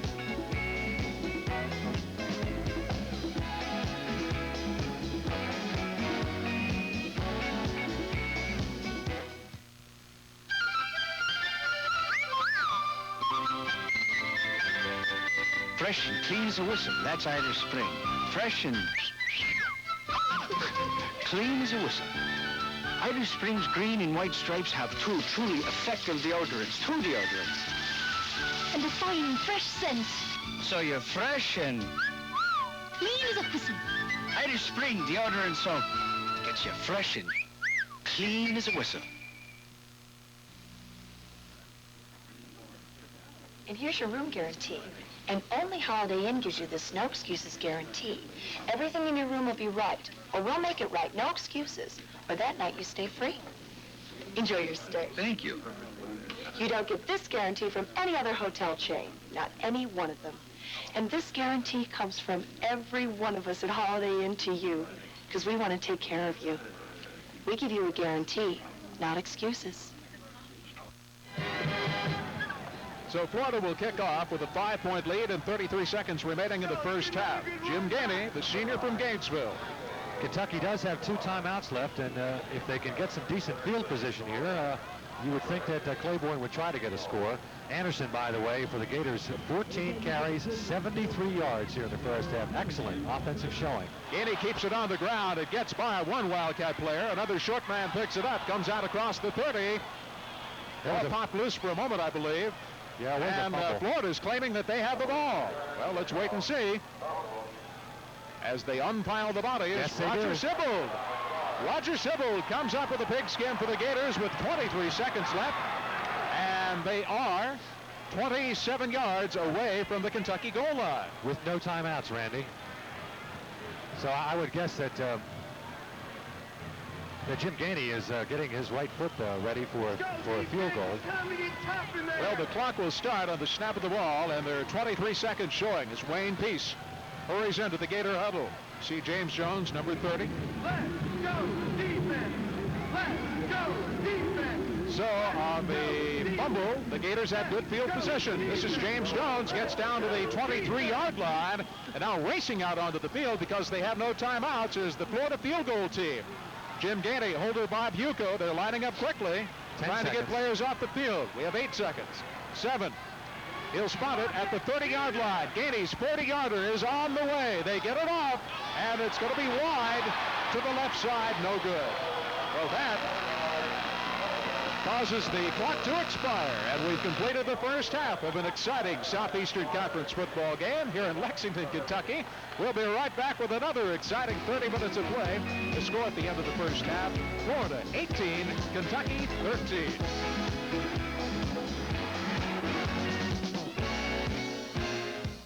Some folks just can't figure out Campbell's Chunky Sirloin Burger. On the one hand, it's soup, so the feller can eat it with a spoon. On the other hand, it's got all these tasty little burgers made of real sirloin that a feller can eat with a fork. So is it a soup or is it a meal? Heck, that's easy. Chunky's the soup. It eats like a meal. Chunky Sirloin Burger with real sirloin. It's the soup that eats like a meal. Here's a Chunky super offer. An All-American football jersey, yours when you send $6.50 into proof of purchase tickets off any Chunky labels to All-American Jersey, Box 2971, Reidsville, North Carolina, 27322. Morning. You know, I used to think when you reached a certain point in business, you could relax. But these days, in this economy, with all the bright young people coming up, with competition the way it is, I can't take it easy.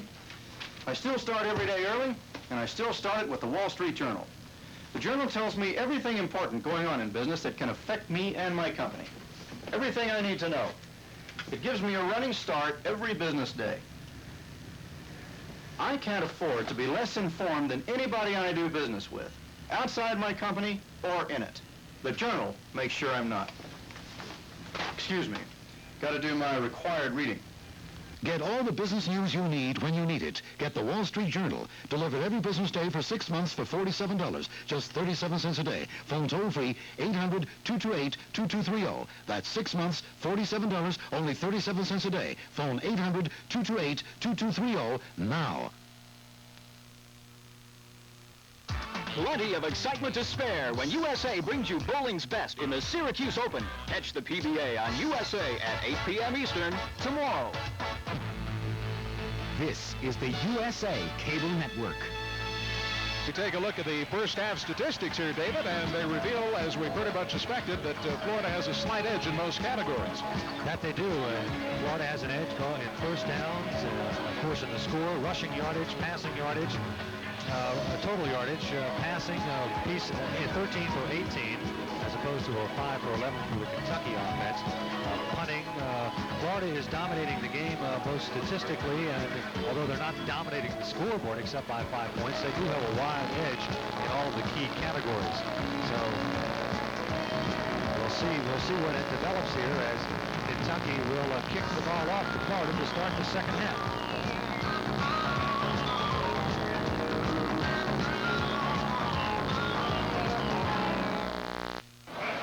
Maybe I wasn't the greatest player of all time, but fans, they forgive and forget. When I go in here, they'll be buying me my favorite beer, light beer from Miller. You thoughtful, you can... Yeah, how you doing? These fans, I love them. They know us ex-big leaguers drink light because it's less filling and it tastes great. Well, can't keep the gang waiting. The fans are always joking. Light beer from Miller. Everything you always wanted in a beer, and less. Wow, they're having a good time in there. Toyota presents a truck that gives you the feeling. The feeling that you're driving a sports machine. 1983 Toyota Sport Truck with a 5-speed manual overdrive or an optional 4-speed automatic overdrive with a suspension system that lets you love the road and the ride. It's like a sports car with a 7-foot trunk. Now, how did that feel? Like somebody did it right.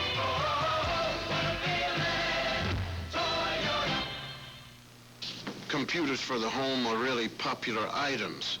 But which one's right for you? These? Powerful but very expensive. These? You want more software cartridges. This? Can't expand or program it right away. Which leaves this, the home computer from Texas Instruments. Memory, programmability, expandability, price. Plus a full range of software cartridges. This is the one. The home computer from Texas Instruments. Watch the USA Cable Network Sunday and see a battle for South Carolina as the Gamecocks meet the Tigers from Clemson. Then head into MISL Indoor Soccer as the sizzling St. Louis Steamers take on the high-flying Wichita Wings. Next, USA's English Channel brings you much more of Dudley Moore. And then thrill to more college football as the Wolfpack from North Carolina State battles the Miami Hurricanes. It all begins at 5 p.m. Eastern on USA Sunday. Once again, the Gators lead it 18-13. Down through the years, series between the Gators and Cats is tied at 16. Florida has won 12 of the last 16. First time these two teams ever met on the field was a year I remember well, 1916. Kentucky won that one 52-0. You were real young then, though, Randy. Yes, indeed. Second half kickoff, and we're underway as Chris Caudell drives Hampton back to the 10-yard line. He's out over the 20, out, and he's tripped up as he gets out close to the 23 or 4. Lorenzo Hampton on the kickoff return, and Florida goes on offense, leading 18-13. One statistic worth mentioning, I believe, is the real fine first half by Neil Anderson. 17 carries, 72 yards, and Anderson with another 29 yards could have himself a 100-yard ball game. Wayne Peace has gone all the way, the junior quarterback from Lakeland, Florida. James Jones. Handoff. This is Anderson, and he's over the 30, out to the 32-yard line. Neil Anderson, Scott Schroeder, who had a very active first half, makes the stop. You'll see him with a hit, number 42 on Neil Anderson. Fine blocking up front by the offensive line of the Gators, moving Kentucky off the football in the line of scrimmage, and a good game. I tell you, Abe, I'm really impressed with Scott Schroeder. He's a junior, led the team in tackles a couple of years ago, and was injured last year. Here's James Jones, and he is tripped up at the line of scrimmage by Scott Schroeder, the gentleman we were just telling you about. He plays that linebacker spot as good as anybody we've seen all season. Schroeder, penetration is the name of the game when you're playing on the defense, and he turns James Jones completely upside down for no gain, and the Gators are looking at another third down play. Spencer Jackson checks out of the Gator huddle. Also coming out, Dwayne Dixon, so we've got both tight ends, Malarkey and Faulkner in there. Full house backfield on the 3rd and 2 call.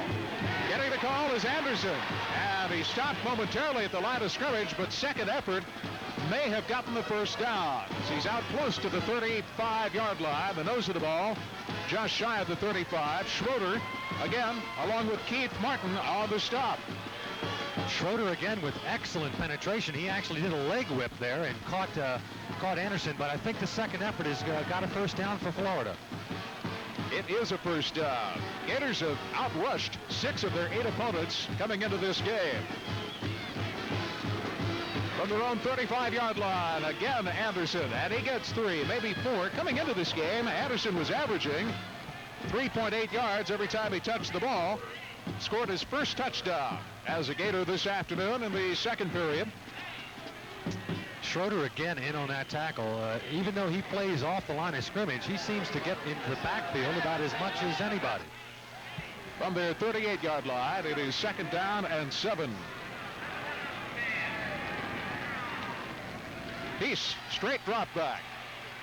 Right sideline, it's intended for Chris Faulkner, and it's out of bounds, no good, incomplete. You know, you saw a piece of the straight drop back. You'll see it again right here. He is so versatile. Not only just the straight drop back, but he's also extremely adept at the rollout passes, which makes him a valuable asset of the backfield. Well, it looked like a completion, but I guess it was out of bounds when he caught it. Nonetheless, third down and 7 now for Florida at their own 38-yard line.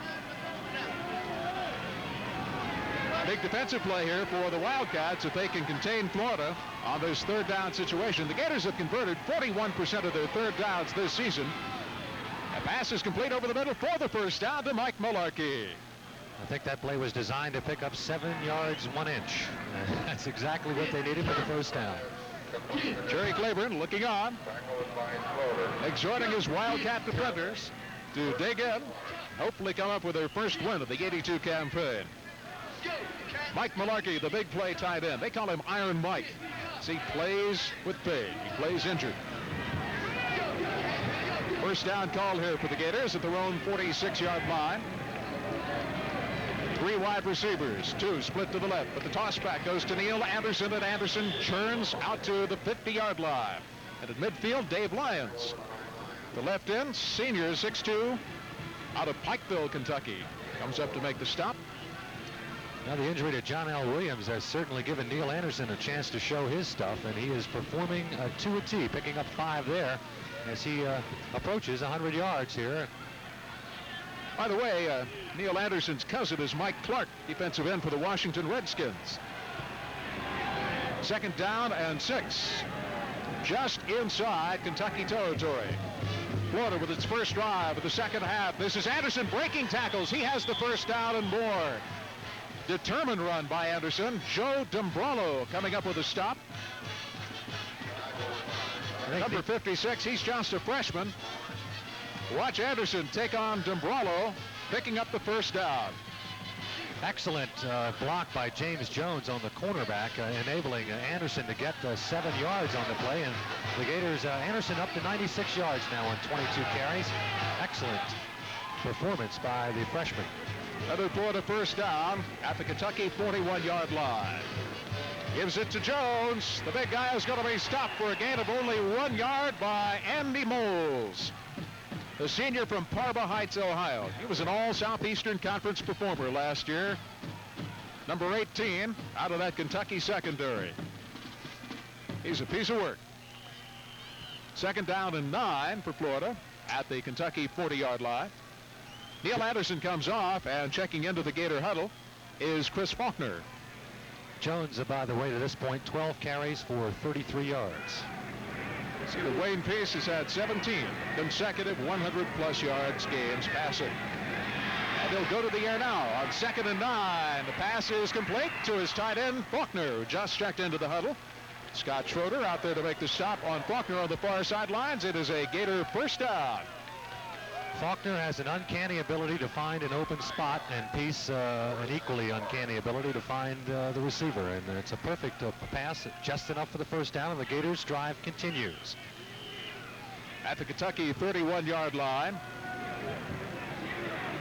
Wayne Peace, 72% completion on his passes coming in, leading the nation, and has done nothing to hurt that statistic yet today. He fakes the drop back, then follows his setter, John Redmond, up through the line and picks up a couple of tough yards on the quarterback keeper. McVeigh, John McVeigh, Bosco coming in on the stop. Number 93 for the Kentucky Wildcats. Take a look at Wayne Peace. 15 passes completed out of 21 attempts today for 190 yards. Another good showing for Wayne Peace. Chris Faulkner on the receiving end has now caught 2 for 33 yards. You know, aside from the obvious statistical categories that he's so dominant in, he has that intrinsic ability to lead a football team. The players really respect Wayne Peace. You see him now sprint out. Pass is complete to Jones, and the big fullback is over the 15-yard line before he's forced out of bounds by Brian Williams. That play right there, B. Lang, who was in as a wide receiver, he just took off and streaked down the sideline, and he took about 3 defensive backs with him.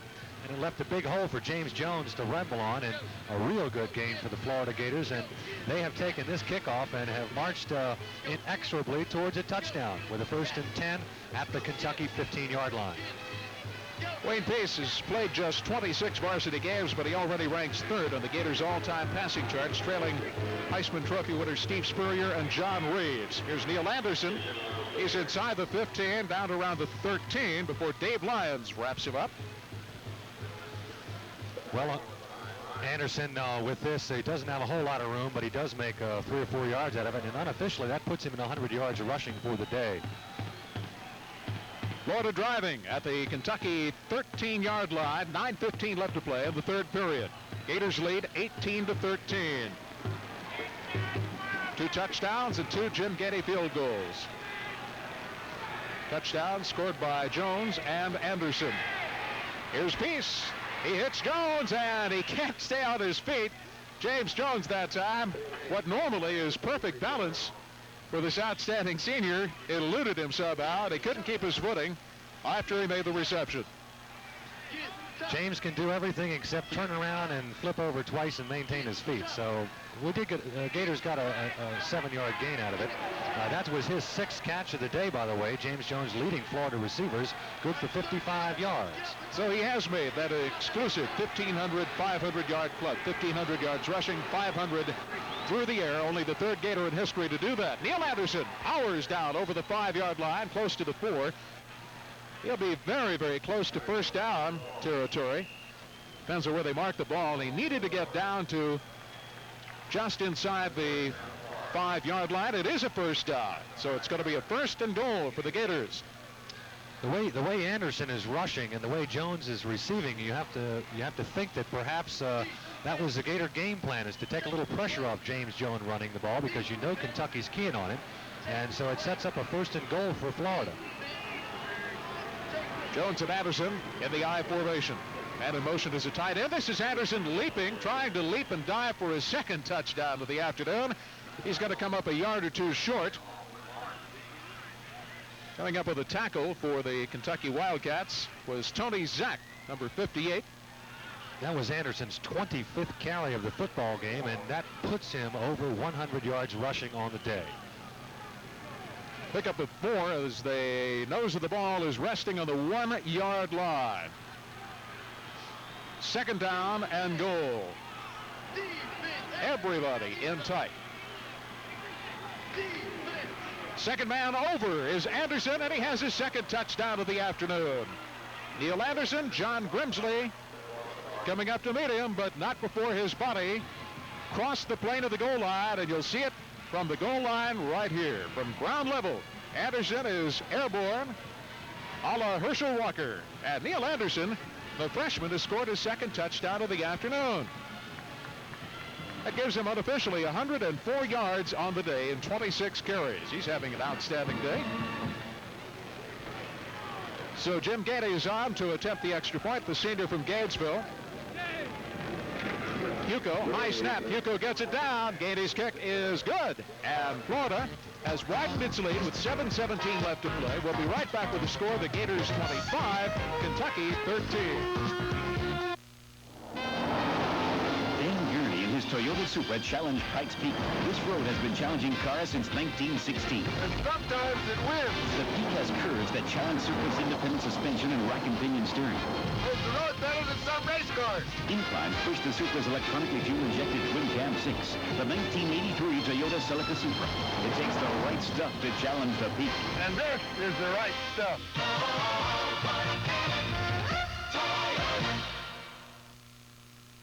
A wide-open affair this Sunday on a special edition of USA's MISL Indoor Soccer. The rugged St. Louis Steamers look to clip the Wichita Wings and their Orange Army. Head into an emotional rivalry on a very special edition of MISL Indoor Soccer. Live this Sunday at 7 p.m. Eastern on USA. May not be seen in the Wichita area. This Friday, Night Flight visits with England's hottest new chart toppers, ABC. On the USA Cable Network, Friday. Florida leading 25-13. A long end-over-end kickoff drives Adams to the goal line. George Adams will break it out, and he's going to be stacked up at around the 15-yard line.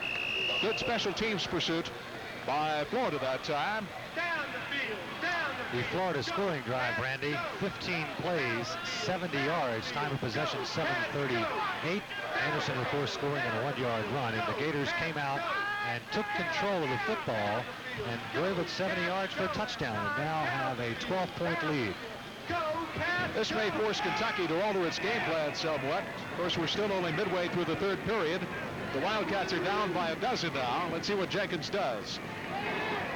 Fakes to his backfield. Pass is complete to Sean Donegan, his fullback, and he's out over the 15-yard line for a gain of maybe 3. It's like they'll spot it at about the 18-yard line. Ivory Curry in perfect position there to make the defensive play. That little halfback pass didn't accomplish much for Coach Claiborne's Kentucky Wildcats, gaining 4 yards. Ivory Curry, wise veteran. Senior out of Miami. Also an excellent punt returner for Charlie Pell's Florida Gators. 6:36 left to play, 3rd period. Tosses back to Adams, and he's almost tripped up at the backfield, gets away from one tackler, and gets out maybe to the 19 or 20-yard line before big Wilbur Marshall comes over to smash him to the turf. Well, this natural grass is something the Wildcats are used to playing on. For the Florida Gators, it's only their 2nd game on natural grass this season. Up until last week in Jacksonville, they had played all of their games this year on the artificial surface. 3rd down and 5. Adams picked up 3 on the last carry. Coming to the near side of the field is Joe Phillips, the wide receiver. But the handoff again goes to Adams, and he's going to be stacked up for a just about no gain right around the 20-yard line by Fernando Jackson and Val Brown. Adams, who is Kentucky's leading ball carrier coming into this football game, now 12 carries for 33 yards. It's not up to par for him. Paul Calhoun is on the punt, and Ivory Curry, whom we were alluding to just a moment ago, is the single setback for the Gators. Calhoun hits another beauty. Curry let it bounce, and it really takes a Kentucky roll all the way down to the Florida 24-yard line.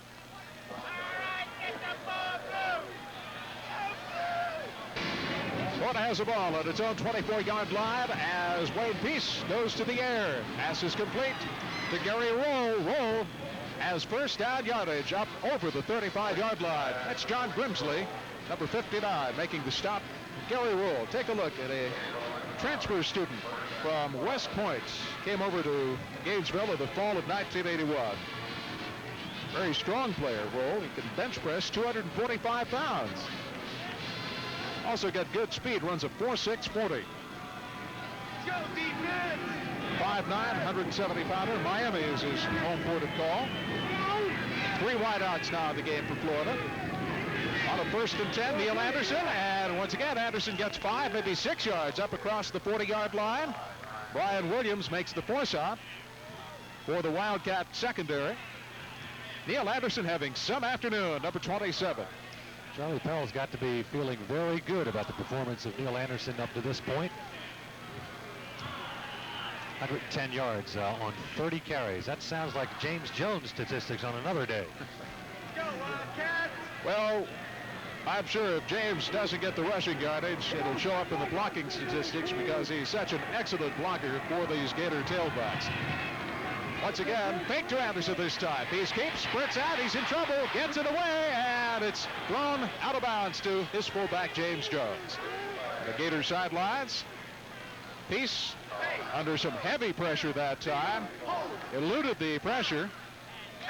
Almost lost his jersey in the process.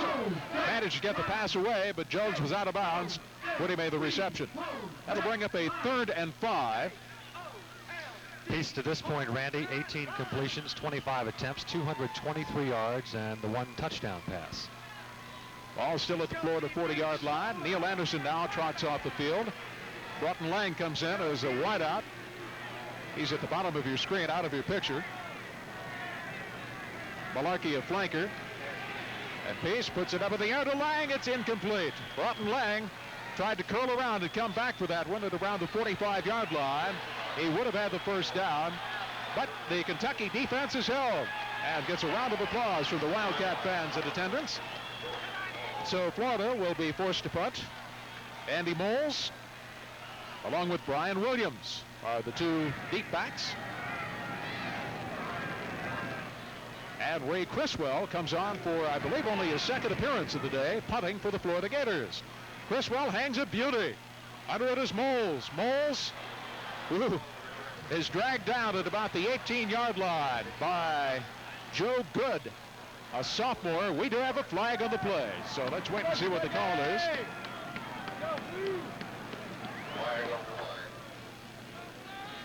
Criswell with an excellent punt. I believe it's going to be, yes, the signal is against Kentucky.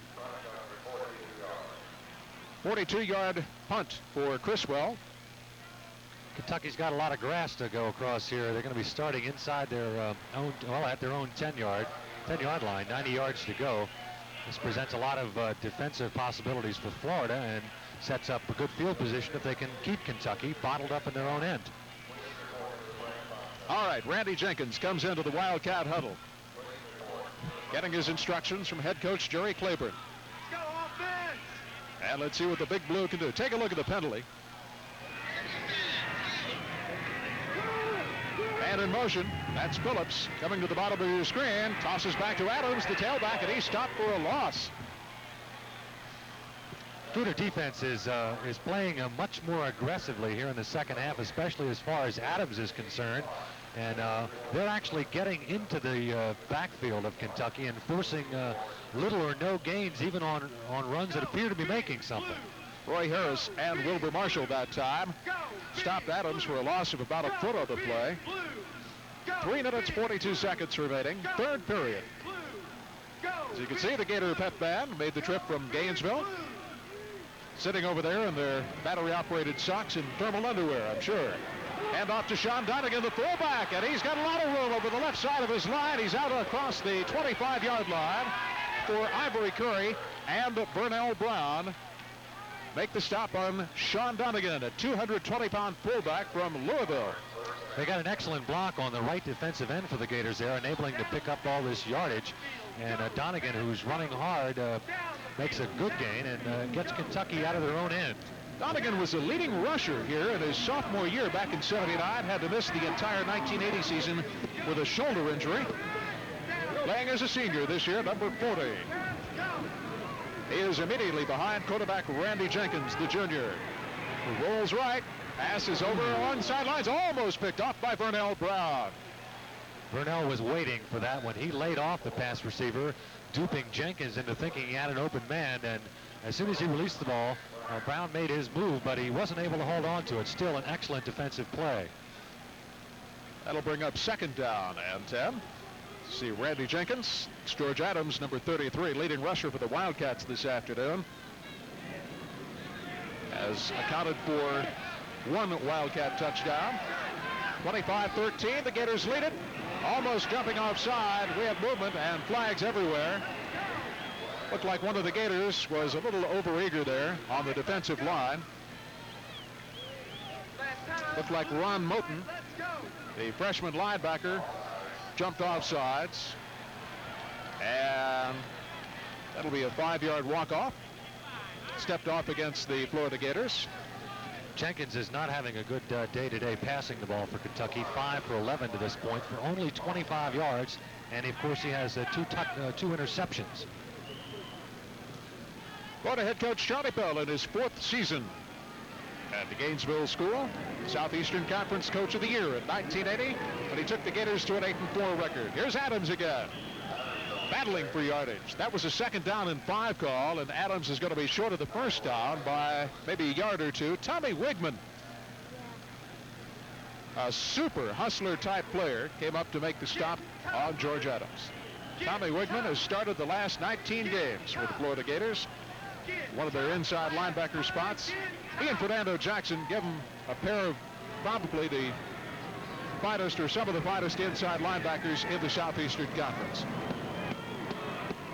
2 seniors, which Gators will be hard-pressed to replace. Here's a safety blitz from Lilly. He's on to Jenkins, and Jenkins gets out of the pocket and has a 1st down. Tony Lilly, you could see the safety blitz coming from deep in the Gators secondary. And he got through the line, but Jenkins wisely scrambling out of it to his right. Wilbur Marshall coming up to make the stop. But Jenkins here, a very heady play as he was rolling to his right. Had he been coming to his left, it would have been lights out. So it's a Wildcat 1st down at their own 38-yard line. And Kentucky, with the makings of a drive underway here with 1:50 left to play in the 3rd period. Jenkins, Donegan, and Adams. Handoff is to Donegan, the fullback. And this time the Gators stack him up just over the 40-yard line. Good second effort there by Donegan. He was actually hit at the line of scrimmage, and he was able, we'll see it here, he was able to bull his way for a couple of yards. Hit real hard right there. It looks like he's going to go down, but he does manage to squirm his way up for a 3 or 4 yard gain. Randy Clark made contact along with Tony Lilly and Tommy Wigman. It is a 1st and 7. Check that. It'd have to be a 2nd and 7 from their own 41-yard line. Jenkins now rolling to his left under heavy pressure from Tim Newton, trying to get away, still on his feet. There's a flag on the play, and finally he has dropped it around the 43-yard line. They may have a holding call assessed against the Wildcats. Interesting statistic here. The 2 primary rushing backs for Kentucky, Adams and Donegan, 18 carries, 60 yards. So the Gator defensive front is doing the job on shutting down Kentucky's running attack. Commonwealth Stadium in Lexington, Kentucky. The Wildcats are making their final appearance, home appearance of the 1982 season. There's a drive stopper for you. Holding penalty, leaving you with 2nd and about 17. Yes, indeed. So the ball is walked back to the Kentucky 31-yard line. 2 wideouts to the top of your screen. At the bottom is Joe Phillips, number 8. Alan Watson and Rick Massey. Flank to the right side. The lone setback is fullback Sean Donegan. Donegan floats out into the flats. Passes underthrown. Intended receiver was Alan Watson. And that'll bring up a 3rd down at 17. As you can see, 36 seconds left to play in this quarter. Kentucky's players are huddling, and they're on the sunny side of the field. Jenkins 5 for 12, 25 yards. Jenkins, keep in mind, is a junior, has thrown 15 interceptions on the year coming into this game. We have certainly seen both teams settle down to the second half after a turnover-plagued first half of play here this afternoon. It's been a relatively error-free second half as far as turnovers. Jenkins puts it up in the air. It's complete. And the force out of bounds is made at the 38-yard line, way shy, about 10 yards shy of the first down.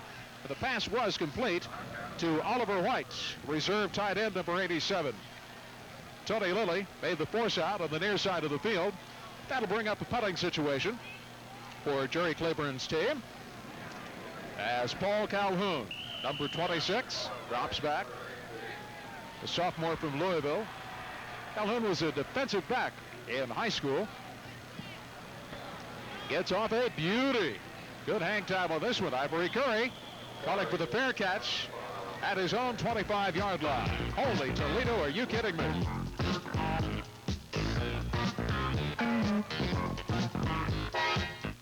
John McEnroe and Guillermo Vilas. They've battled head-to-head 11 times, and Vilas holds a slim 6-5 edge. Friday, in a special exhibition match, these two tennis giants meet again as the USA Cable Network serves up the Light Tennis Challenge.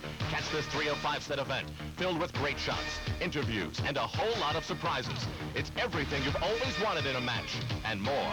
The Light Tennis Challenge, live at 8 p.m. Eastern on USA Friday.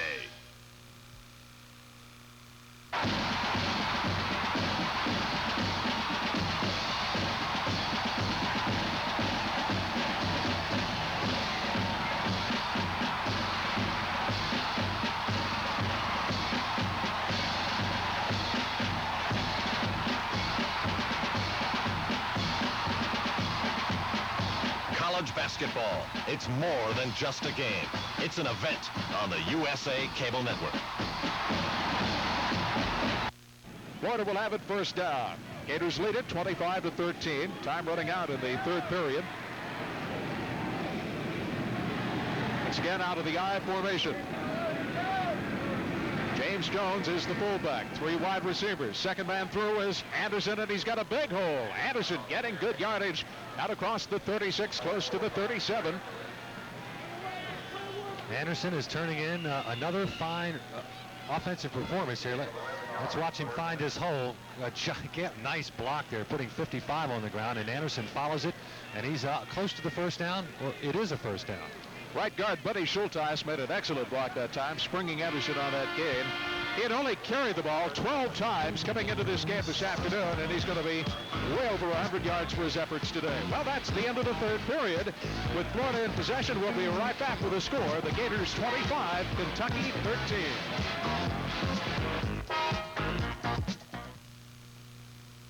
You know what you could do with Mobile One?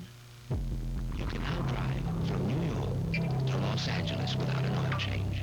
And back. And back again. And back. And back again. And back. And back again. And back. 25,000 miles. 25,000 miles without an oil change. That's what you can do with Mobile One. Welcome to Miller Time. It's all yours, and it's all mine. Bring your thirsty self right here. You've got the time, we've got the beer, for what you have in mind. Welcome to Miller Time, yours and mine. The best beer for the best time of the day, Miller High Life.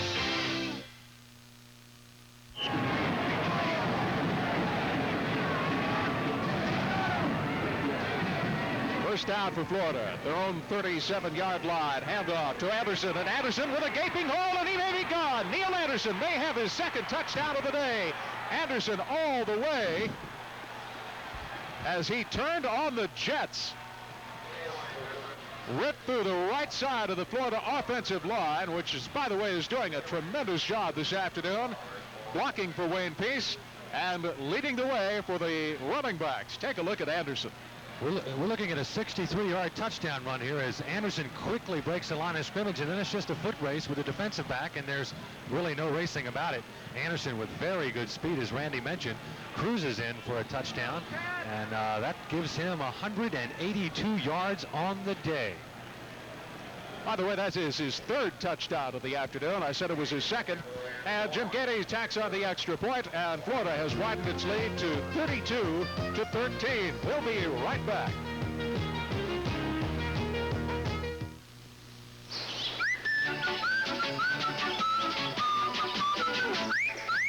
Fresh and clean as a whistle. That's Irish Spring. Fresh and clean as a whistle. Because Irish Spring's green and white stripe have two freshening deodorants.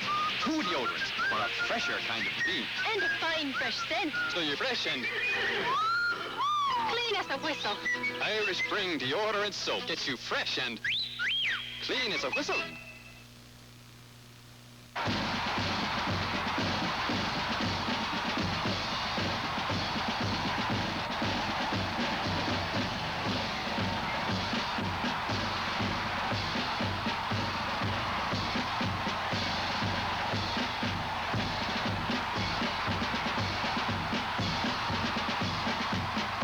College basketball. It's more than just a game.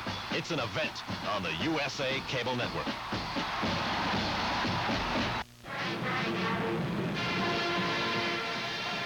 Andy Bowles is the deep back, and that's George Adams, who takes it on the far side of the field, downs it in the end zone.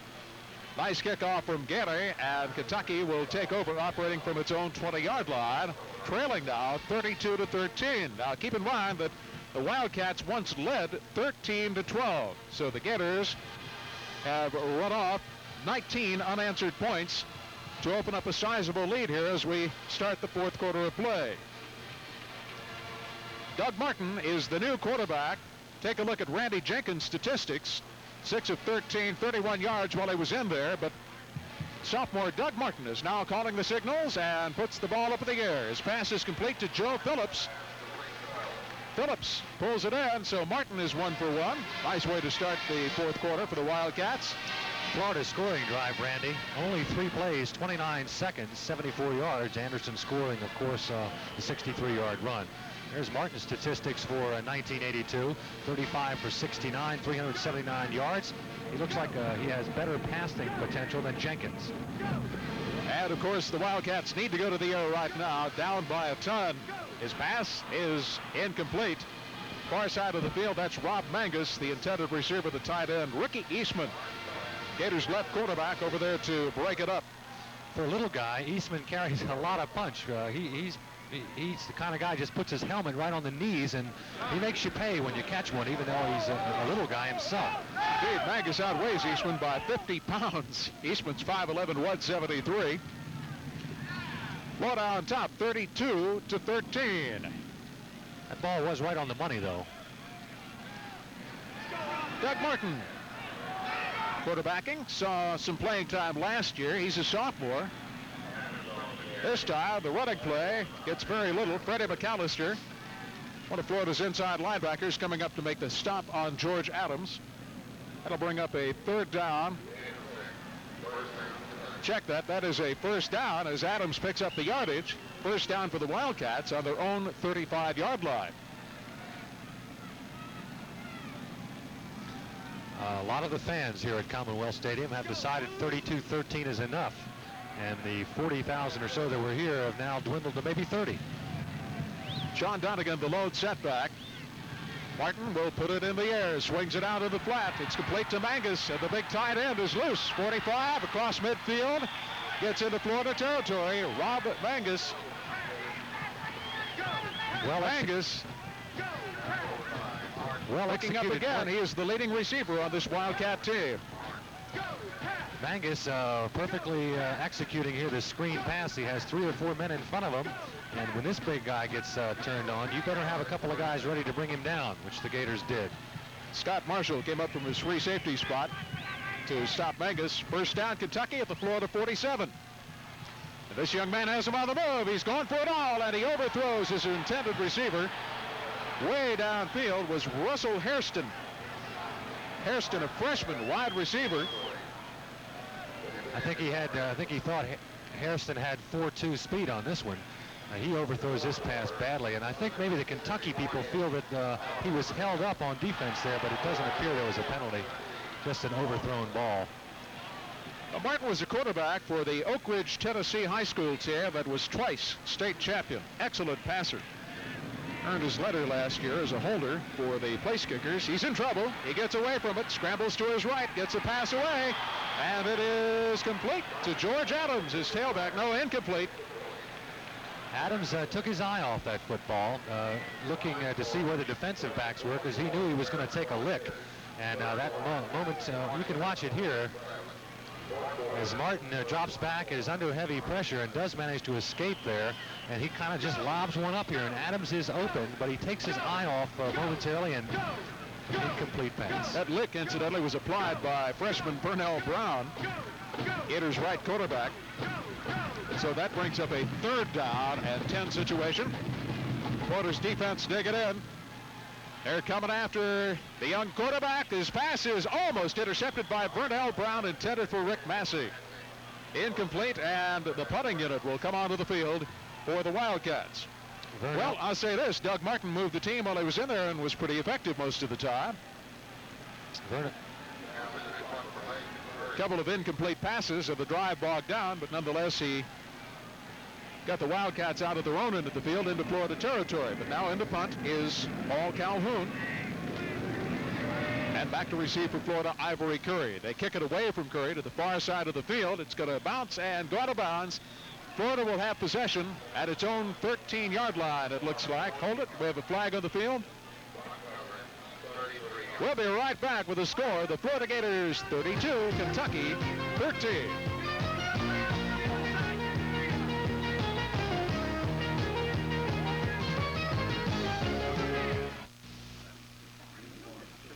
And here's your room guarantee. And only Holiday Inn gives you this no excuses guarantee. Everything in your room will be right, or we'll make it right. No excuses. Or that night you stay free. Enjoy your stay. Thank you. You don't get this guarantee from any other hotel chain. Not any one of them.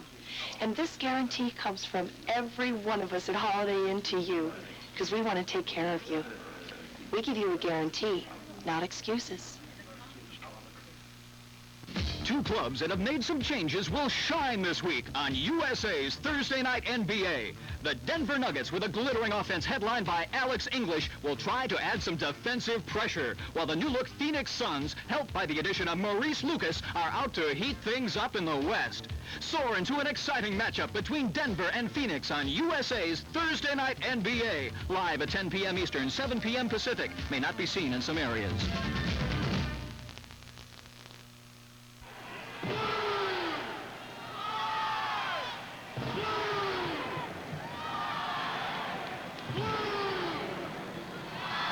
Quarterback change for the Gators as senior Bob Hugo hands off to Lorenzo Hampton. So we have a couple of changes in the Gator backfield.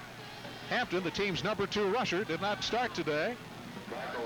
And you take a look at Lorenzo Hampton, who is averaging 5.1 yards every time he touches the ball. With Hugo in at quarterback, we can probably put a wrapper on Pieces statistics. 18 for 25, 223 yards, and a touchdown. Bobby Hugo, most capable quarterback. He's had an injury-plagued career here in Florida. Hampton this time is stacked up. Big charge by Scott Schroeder and Don Rowe. Hampton, no gain on that call. That'll bring up a 3rd down and 5. Bobby Hugo led Florida to a 3-0 start back in 1980 before he went down with a knee injury and has seen limited spot playing time since. Had surgery on both knees. Quite a competitor, though. Chris Collinsworth on the sideline looking on. Must have driven down from Cincinnati, which is just about an hour away.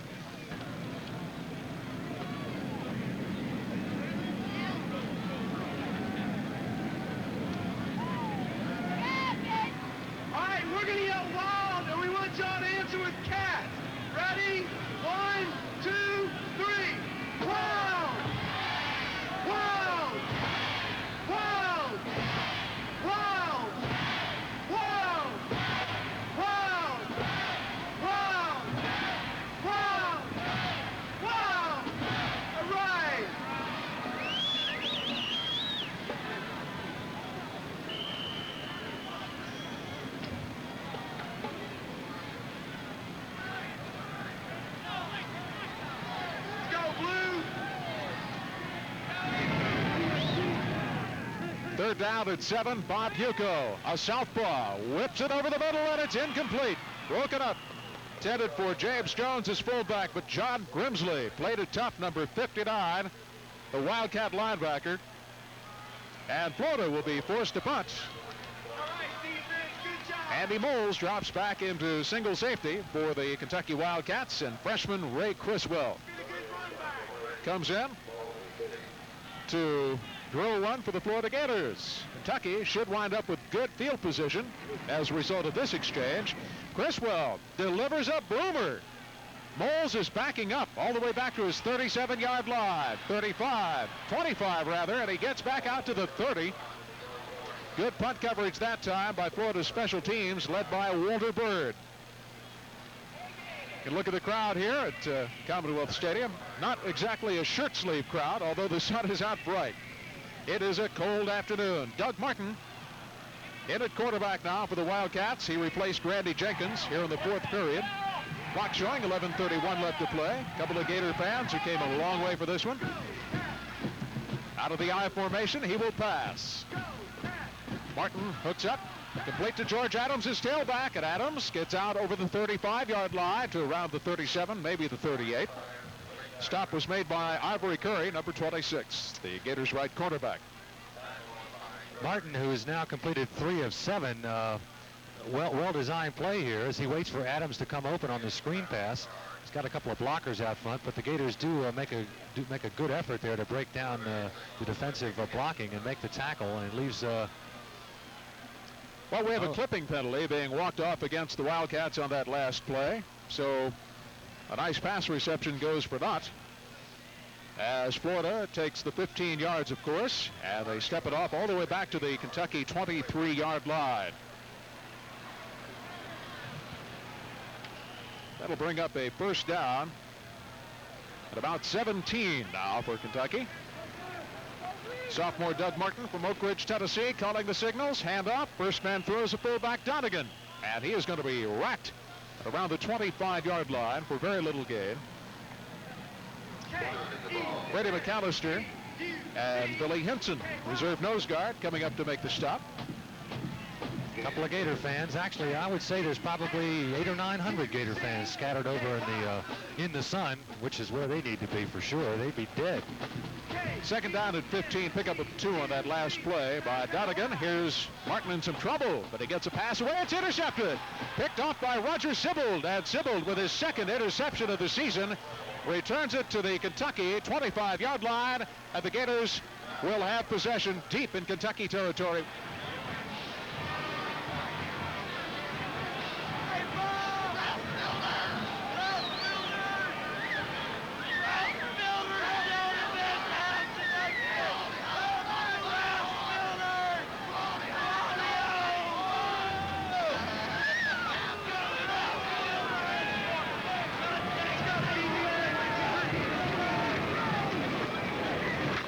Anderson was having some afternoon for the Gators. Anderson bangs down over the 20 to about the 19-yard line for 3. Kentucky Wildcats come up to drag him down. Anderson. Dave, why don't you check the record book? I think he's closing in on perhaps a Gators single-game rushing record with 190 right now. 190 puts him into 4th place for the all-time single-game performance by a Gator running back. He still has to get past Red DeFay, Jimmy DeBose, and Charlie Hunsinger. Florida leads it 32-13. Once again, Anderson gets the call and finds it going a little tougher through the middle of the line, but has a couple of yards down to around the 16-yard line. That'll bring up a third down. 9:41 remaining. At this point, you would have to think that Anderson is in there to advance the record, because the game is in a position where they could be playing some other people, but Coach Pell has decided to give Anderson an opportunity to move up the list. He's over 195 yards now, closing in on a 200-yard effort. Senior center John Redmond snaps the ball to Bobby Hugo. He whips that left arm to James Jones, and Jones will get in for the touchdown. His second touchdown reception of the afternoon. James Jones now has 5 touchdown catches of the season, and Florida has widened its lead to 38-13. James Jones showing another reason why he is an all-Southeastern Conference performer. Bob Hugo delivers the pass in perfect fashion, and James says, I'm going to jump into the end zone right here.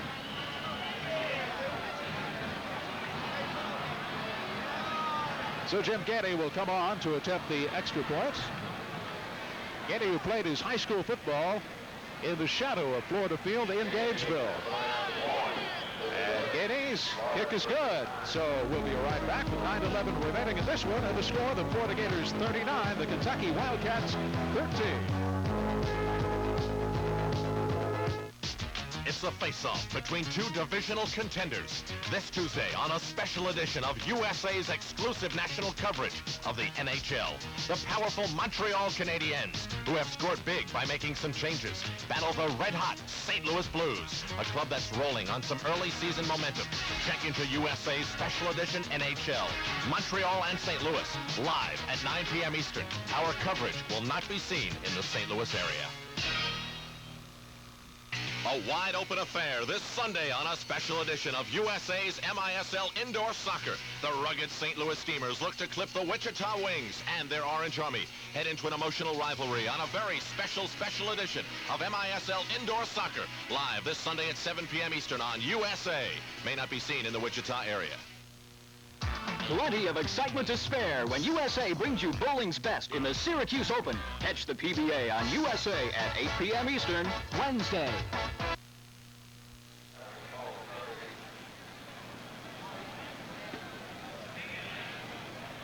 Anderson is 31 rushes for 192 yards for the Gators. That is the fourth best rushing performance in a game by a Gator in history. Here's the kickoff from Getty. This is George Adams out over the 20-yard line. He is snowed under by a sea of orange and white jerseys at that point. And it's going to be Kentucky ball with 9 minutes and 5 seconds left to play. The Wildcats trailing the Gators 39-13. See the stats there on the scoring drive. This is the second straight drive in which it has taken the Gators little time to score a touchdown. That's one more thing about Neil Anderson. He has 31 carries, which does tie the all-time record for rushing attempts in a game set by Larry Dupree in 1963. Here's George Adams on the exchange, and Adams bangs out to the 25-yard line, following his left guard. Coming up to make the stop, Leon Pennington. Good-looking prospect. Pennington is a freshman out of Oakland Park. Very good all-around athlete, number 45. Used a lot of the special teams. Was switched from tailback to linebacker earlier this season. Number 45 coming off the field right now, and Fernando Jackson checks back in. All right, it's 2nd down and 7. Doug Martin rolling right, looking for a receiver, spots one, and it's broken up by Vernell Brown along the sidelines. Gator defensive secondary, knowing now that Martin has got the throw just about every time, is laying back and waiting for the pass to be thrown and then moving in. Another close call there on an interception as far as the Gators are concerned, as they are, this is really where you want to be in a football game at this point. New fullback checking into the Kentucky huddle right now. That's Richard Abraham, a senior from Paducah, Kentucky. Number 45. Massey and Watson are the wide receivers. Adams remains in at tailback. And this is Adams on a little delay. He gets out over the 25, maybe out to the 27-yard line. Florida's defense really swarming right now. Keep in mind at halftime, this was a very close game. In fact, Florida led 18-13 at halftime. They've widened that to 39-13 with 3 touchdowns here in the second half. Paul Calhoun in to punt for the Wildcats. And Ivory Curry, number 26, back to receive Calhoun's punt. It's going to come up short. Curry fields a fair catch at the 44-yard line.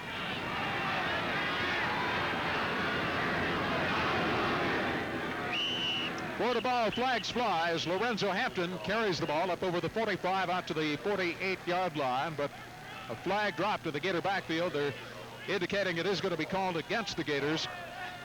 And I believe it's a procedural call. It's going to be walked off. Normally the rule when you see a flag dropped into your backfield. So that pushes Florida back inside its own 40-yard line. It will be first down at 15. Be interesting to see whether they do bring Neil Henderson in for this drive. See if we can see what happened here. Yeah, that 16 guys are moving before the ball snapped. That usually will get a flag. Wide receivers are Gary Roll and Broughton Lang. Lang at the bottom of your screen. Toss back to Hampton, and Hampton gets a first down out over the, check that, no first down. Back to the original line of scrimmage, and then a couple of yards on top of that. So Hampton with a good run. Gators' second leading rusher for the season. And let's see, that'll bring up a second down at about 7 as he picks up 8 on the play. Last year, when these two teams met at Florida Field, the Gators jumped out to a 28-0 halftime lead over the Wildcats en route to a 33-12 victory. Very similar score on the scoreboard right now, 39-13 with about 7 minutes left to play. Senior Bob Huco tosses back to Hampton. Hampton out over the 50-yard line and into Kentucky territory. He will still be about 3 yards shy of the first down. Anderson comes back into the football game to add to his already impressive statistics for today. 31 rushes, 192 yards. Good afternoon's work for that young man, the freshman. He's from Graceville, Florida. 6 foot, 190-pounder, and good speed. 3 touchdowns on the afternoon for the Florida tailback in there right now, Neil Anderson. Again, it's Lang. He's looking for Lang over the middle. The pass is almost broken up, intended for Lang. Brian Williams, the right cornerback, got a hand on the pass and I believe deflected it slightly and prevented Lang from making the reception. Good defensive play by Williams, who is a freshman in the Kentucky secondary. Ray Criswell steps into punt now for Florida. Ball resting directly on the midfield stripe. Andy Malls and Williams, Brian Williams, are the deep men back to receive. It's headed in Williams' direction. He will field the ball at his 11-yard line, out over the 15, 17, and that's going to be all.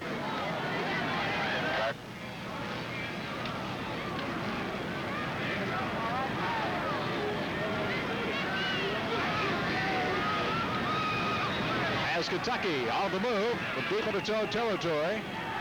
Running play doesn't get much around the left end. Quarterback is Ducky Martin, who came in to replace Randy Jenkins in the fourth and final period.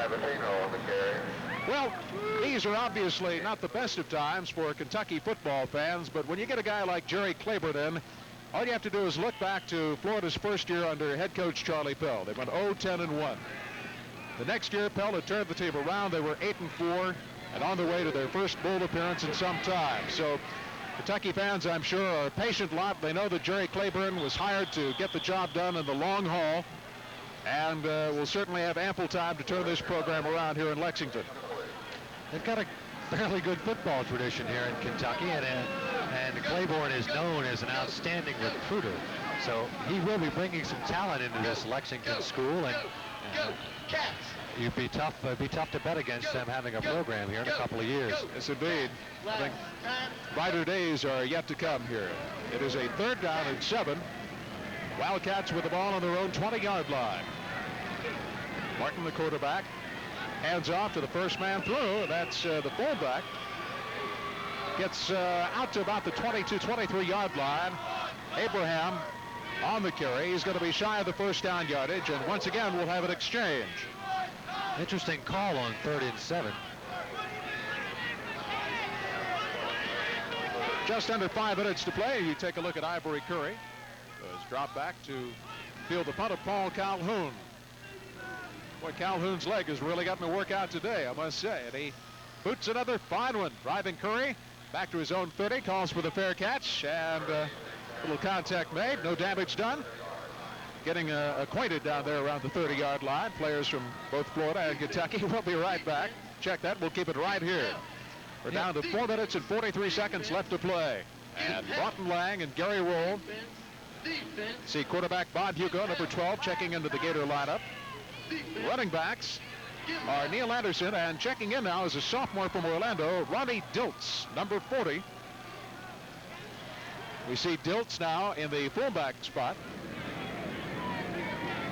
Anderson stays in the game and gets the call and gets pretty good yardage. Up over center, out to about the 34-yard line. Joe Dumballo, the freshman, left tackle, coming up to make the stop.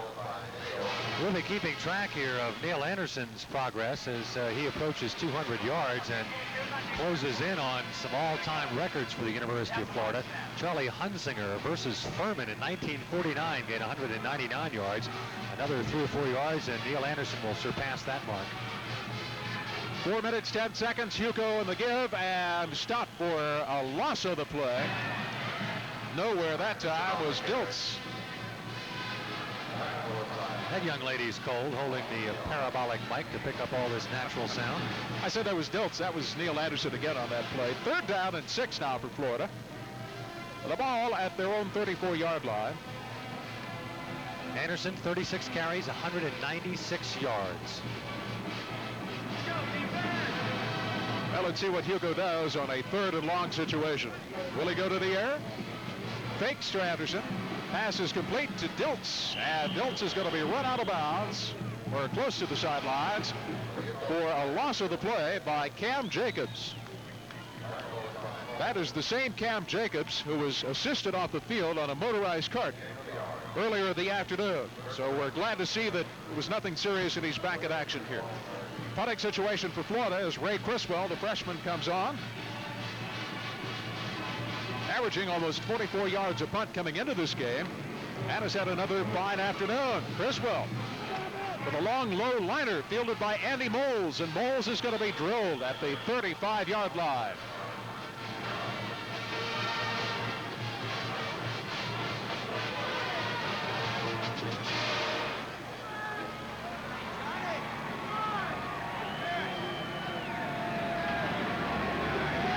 In motion is Rick Massey to the left.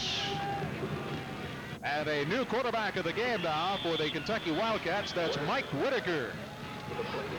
Mike Whitaker, a freshman, has come in for the final 2 minutes and 47 seconds. That play picked up 5 yards. So it's going to be a 2nd down and 5. Whitaker, a seldom used reserve quarterback, as both Jenkins and Doug Martin were unable to move the team here in the 2nd half. Pass is complete to Rick Massey. So Whitaker hooks up with Massey in Florida territory, and it's going to be a 1st down for the Wildcats at the Gator 45-yard line. Well, the Wildcats may be trailing by a ton, but they're not going to roll over and play dead. Both coaches are taking this opportunity to see some people in game action, perhaps, that they haven't seen a whole lot during the season. This, of course, has a lot to do with whether they play next year or get more playing time, this actual game time. 2 minutes, 28 seconds on the clock. Whitaker to the sidelines, overthrows his intended receiver, Cisco Bryant. Cisco had 10 yards of grass in all directions, and the pass was 4 feet over his head. Bryant is a freshman, by the way, and what an outstanding prospect he is. He was an all-state, considered the best defensive back and the number 2 receiver in the state of Kentucky in high school at Bowling Green. Incidentally, you talk about the turf here, David, and you can't help but wonder if this is Kentucky bluegrass that we're playing on. Brown grass today. Just a little over 2 minutes remaining. Mike Whitaker rolls back, in trouble, finds a hole up the middle, and he's going to be tripped up after picking up a couple of yards. In on the tackle for the Florida Gators, Joe Good, a defensive lineman, and he had a little help from Val Brown, the outside linebacker. 2 minutes even left to play, 39-13. Somebody very important leaving. Maybe Governor John Y. Brown, I would suspect. I would think so. Very big Kentucky football fan. Whitaker this time rolls to his right. Pass is going to be complete to Massey along the sideline, still on his feet, and lunges over the Florida 30-yard line, where he's brought down by Ivory Curry along with Joe Good again, number 53. So Whitaker is moving the Wildcats. They have a 1st down, 15-yard pickup on that play. Essentially second-line defenders on the field now for Florida, and the first-line players are exhorting their teammates to keep Kentucky out of the end zone at this point. Randy Scott along with Dave Collins at Commonwealth Stadium in Lexington, Florida, 39-13. It's been all Gators in the 2nd half. He rips a pass and it's intercepted, picked off by Florida. And the interception is Joe Good. Joe Good really having a very active fourth period here as he picks off Whitaker's pass.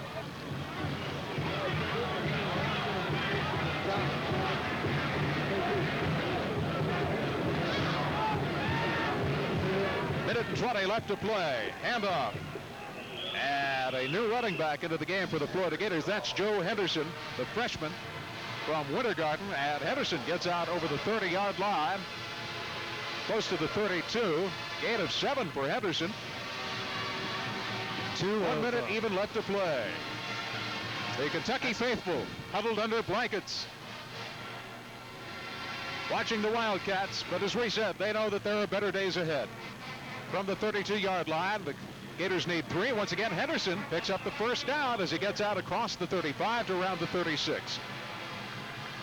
Joe Henderson, another good-looking young freshman running back, and it appears as though Florida has a stable of outstanding freshman running backs. One they left behind at Gainesville because he pulled a hamstring injury in practice earlier this week, John L. Williams. We've seen Neil Anderson have a tremendous day with almost 200 yards in rushing this afternoon. And now, Joe Henderson. And, of course, James Jones, his usual steady, consistent, spectacular self, the fullback. This is Henderson again. The handoff from Hugo, and he bangs out at around the 38, 39-yard line. That may be the last play of the game. Clock stops with 11 seconds left. Flag on the play, Randy. So we'll see whom is going to be penalized and whether or not it will be accepted. He walked off against Florida. Kentucky accepts the 5-yarder. Illegal procedure, the backfield penalty, and it's going to bring up, well, the clock starts again now. First down at 15 for Florida, but it's all for naught as this one is going to be history. It is all over. And here at Commonwealth Stadium in Lexington, the Florida Gators have come from behind to defeat the Kentucky Wildcats by a score of 39-13. We'll be right back with a final look and analysis of this game in just a moment.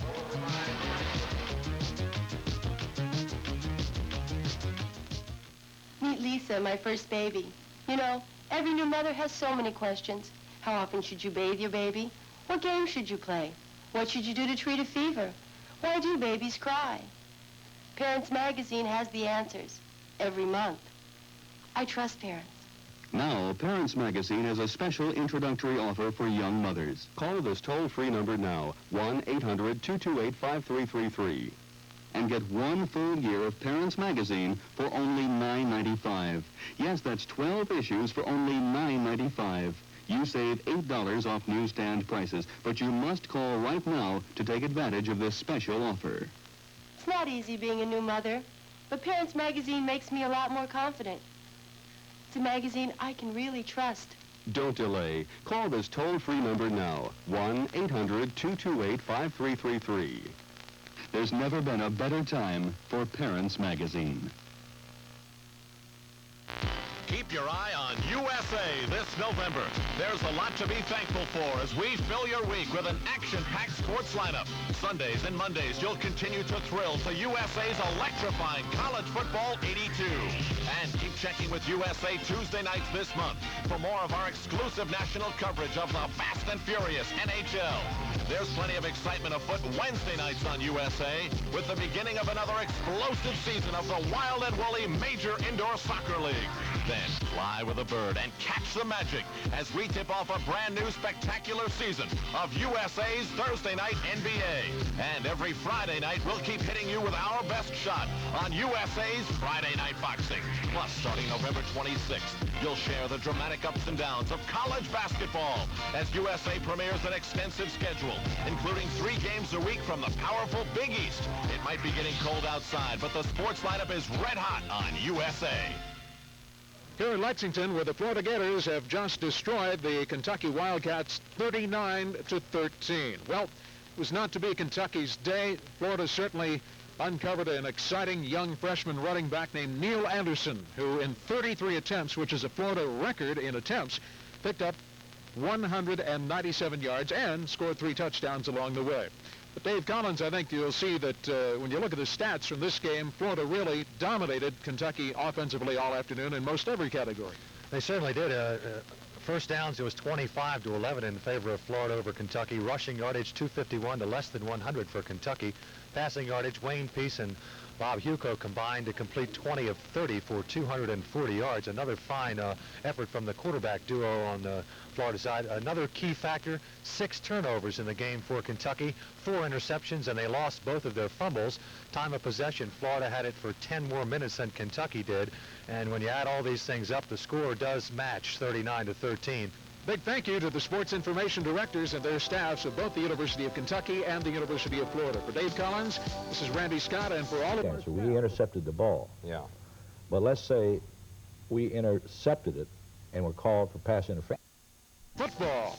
Today's game has been brought to you by Miller High Life, the best beer for the best time of day. Welcome to Miller Time. By Mobile Detergent Gasoline. It treats dirt like dirt. And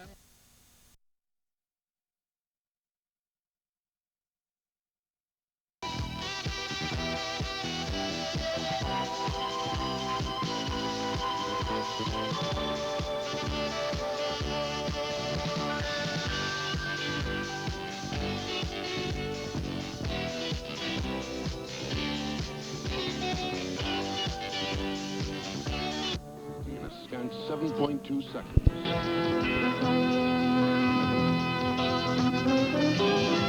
Introducing the Volkswagen Rabbits GTI.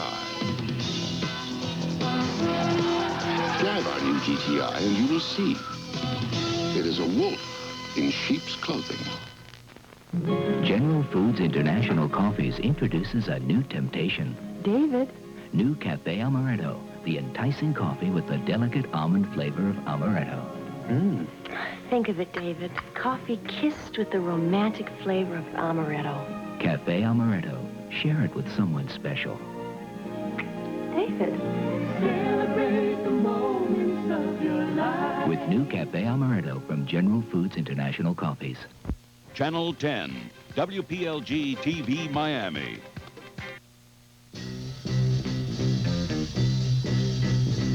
The following program is a feature presentation of the Tinsley Sports Network. It's 1982 Don Shula Show with Miami Dolphins head football coach Don Shula. Brought to you by Farm Stores, the fastest, freshest stores in town. By Miller High Life, the best beer for the best time of the day. Welcome to Miller Time. And by Tesco, the binocular supplier to the NFL. And now it's time to talk football with your host, Don Shula. Here's your co-host, Channel 10 Sports Director, Chuck Dowdle. Hello, everybody, and welcome back. I'm Chuck Dowdle, and this is Don Shula. We remember Don. That's right. Perhaps you will remember the coach of the Miami Dolphins, and you got to be the happiest man in the world. You're going to get to play football. It's been a good week. After a disappointing weekend last week, I didn't think that we were going to be able to get it back together. And then some good news started to happen on Monday, and then, of course, finally Tuesday evening, we got word that it was settled and the players would be coming back in. So we asked our players to come in at 8:30 on Wednesday morning, and I think everybody was there with the exception of 4 or 5 players that just couldn't make it travel-wise. And gave them physicals and got them into meetings, got them out onto the practice field. What kind of shape were they in? Pretty good shape. I was pleased with our practices on Wednesday and on Thursday, and then we sort of tapered down on Friday. And the important thing is not to take too much out of them, to review as much as you can, to condition them for the hitting part that's going to happen this afternoon, and then to try to get them ready in the right frame of mind for the ball game. And this is what we put our entire emphasis on. We just spent a lot of time in meetings going over things because, you know, the absence of 8 ball games, we've missed a lot. There's a lot of review. And naturally, the veteran players, the guys that were conscientious players initially, were the ones that picked it up the quickest.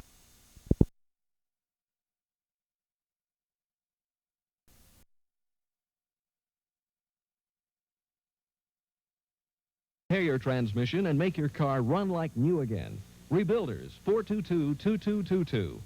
Call Rebuilders. That's what a girl can do. Join Danny Trainer on Channel 9's Eyewitness News.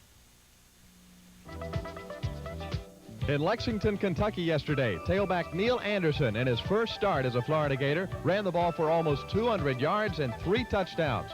This touchdown wrought by the Graceville freshman covering 67 yards. Florida's offense rolled up almost 500 total yards yesterday. The Gator defense stopped Kentucky cold in the second half. Florida picked off 4 Wildcat passes en route to a 39-13 victory. This is Florida Football with Charlie Pell. Florida Football is brought to you by Atlantic Banks, a full-service bank with locations throughout Florida. The members of Dairy Farmers Incorporated, producers of real, fresh Florida milk. Production Credit Associations and Federal Land Bank Associations in Florida. Your 144 dealers of Florida and South Georgia. Likes, makers of Florida's favorite hot dogs. Old Milwaukee Beer and Old Milwaukee Light, 2 of America's great tasting beers. It doesn't get any better than this. Merrill Lynch, a breed apart, with 45 offices in Florida. Scotty's, everything you need for your home or business at bargain prices. And by Skoal, Copenhagen, and Happy Days moist, smokeless tobaccos. Tobacco pleasures without lighting up.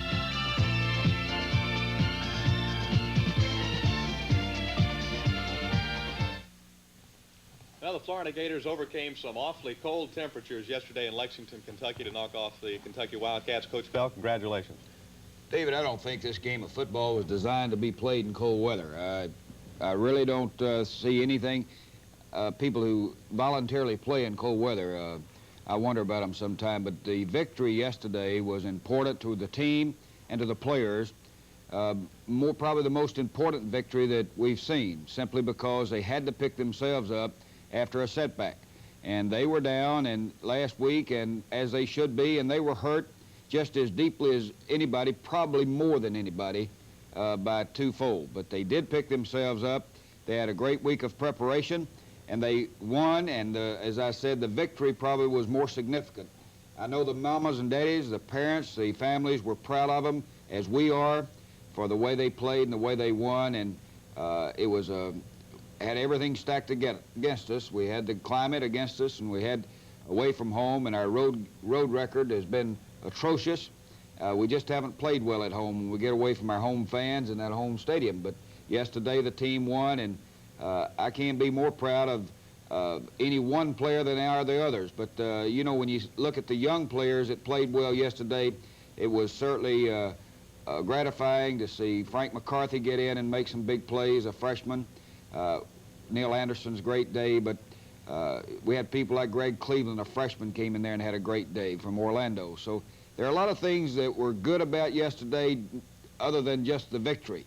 And I'm anxious to look at them on the highlights, and I'm anxious to kind of point to these young people who played well. And I say on behalf of all the coaches and the Florida football team, we're mighty proud to come home with a victory on that road game. It was an exciting first half of play. We'll take a look at the highlights when we come back. The Blue Ridge Mountains and Milwaukee, Wisconsin are half a country apart. But to these guys, both places mean something great. The Blue Ridge Mountains mean bluegrass music, and Milwaukee means beer. Cold, crisp, old Milwaukee beer. And now, the smooth, golden light taste of Old Milwaukee Light. Man, do they sound good together. And Old Milwaukee tastes as great as its name. To be the best takes commitment. The University of Florida is committed to the best in education and athletics. And that's important to me because I'm dedicated to making the Florida Gators the best. I respect commitment, so I bank at Atlantic Bank. More than 75 years of banking service has made them a winner in Florida. When Atlantic Bank says we're the best, it's more than a slogan. It's a commitment I can relate to. Atlantic Bank, the best bank around. When I'm not making music with the Charlie Daniels Band, you'll find me here at home in Tennessee. And where you find me, you'll find my skull. I just take a little pinch and put it between my cheek and gum, and it sure feels good. In fact, I think going smokeless is the only way to go. And my place here, that's something I just can't get too much of. Enjoy tobacco without lighting up. Try Skoal, Copenhagen, or Happy Days. A pinch is all it takes. Nobody, nowhere, delivers quality like Ford Escort. Quality is why Ford Escort is the best-selling car in the world. That's right, the world. Quality is why 9 out of 10 Ford Escort owners said yes, they'd buy Escort again. And quality built right here in America means you don't have to keep sending dollars overseas. So test drive Ford Escort today and compare to the competition. If you're like me, you'll be sold on Ford quality. At game time, it was overcast, 30 degrees, winds about 8, 10 miles an hour, Coach Bell, very cold.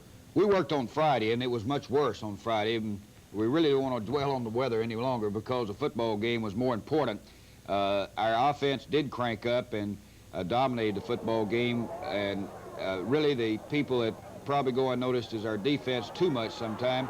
But as we start, we are kicking off. It was a dreary day, and like Jim Gainey kicking off, he hit the ball well. Now, this group right here, they had a trick on that thing. It took us about 3 kickoffs to get adjusted to their kickoff return. They like to kill us with that dadgum thing. That's good pursuit over there on defense to the left side. Burnell Brown started at left cornerback, a freshman from Gainesville. He just keeps getting better and better. Good pressure there by Tim Newton from Orlando, a sophomore tackle. They throw a little curl pattern. Our linebacker didn't get underneath that thing, and we're bringing pressure this time. They run a screen play. We react to it very well. There's Ricky Williams, number 52. He's a sophomore from Pensacola. I think Ricky played well yesterday. He played a great football game against Auburn, and yesterday looked more like Ricky Williams can look and can play. We're very proud of the way he played the entire 60 minutes. Ricky Williams, a sophomore, and Tim Newton, a sophomore, started the football game in that defensive line. That's good reaction by Roy Harris. Roy's a junior defensive tackle from Winter Garden, Florida. Our tackles, big play by IC, Ivory Curry, defensive cornerback, coming up with a big interception. And we're on offense with great field position.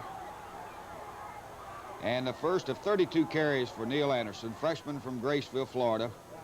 Did an outstanding job. Spencer Jackson blocking. Danny Fike, John Hunt. John's a junior tackle, a junior guard from Orlando, and did an outstanding job. Buddy Schulteis, our other guard from Naples, Florida, is a junior.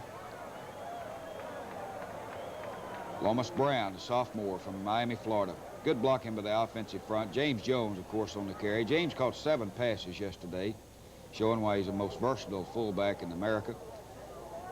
Did an outstanding job, and his blocking yesterday had to have been something else to help our tailback have such a great day. That's one of the... Now, this is good. The field position yesterday probably played a bigger role in the game than we might notice. There's a freshman, Ronnie Moten, from Clearwater playing in there at right linebacker, outside linebacker. Leon Pennington, a freshman from Fort Lauderdale, playing and played well. Wilbur Marshall in on the stop. Wilbur didn't get to practice but one day. He was banged up and bruised from last week's game. There's Tim Newton coming up with a big stop. And, of course, Ron Moten in on the stop again. Ronnie has had a bad ankle problem this year, and he gets re-injured during the game, but he comes back in and plays. He's just done an outstanding job.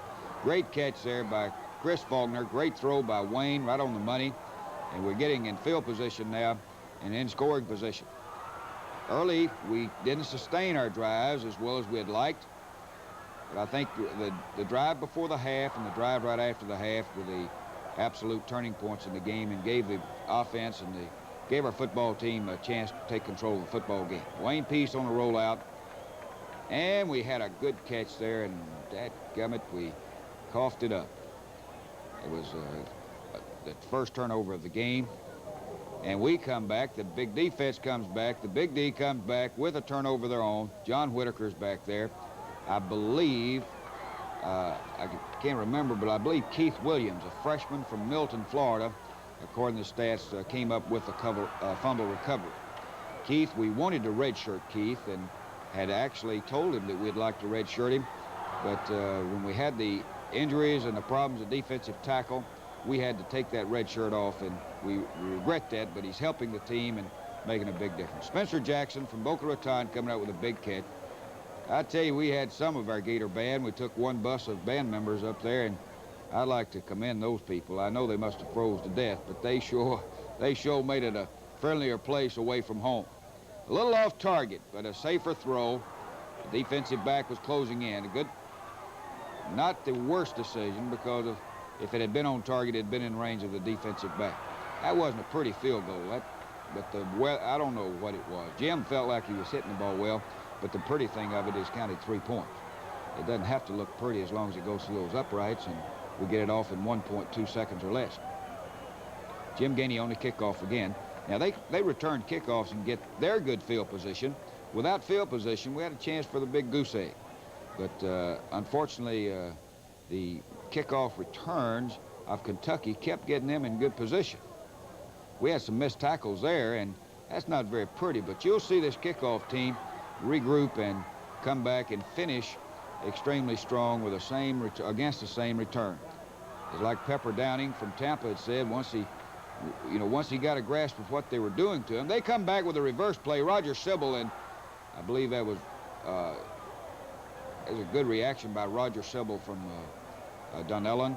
We were bringing a blitz that time, and they tried to catch us in a reverse, and they pick up 2 yards. Good reaction by Irie Curry on that particular play, and I believe it was Vernell Brown.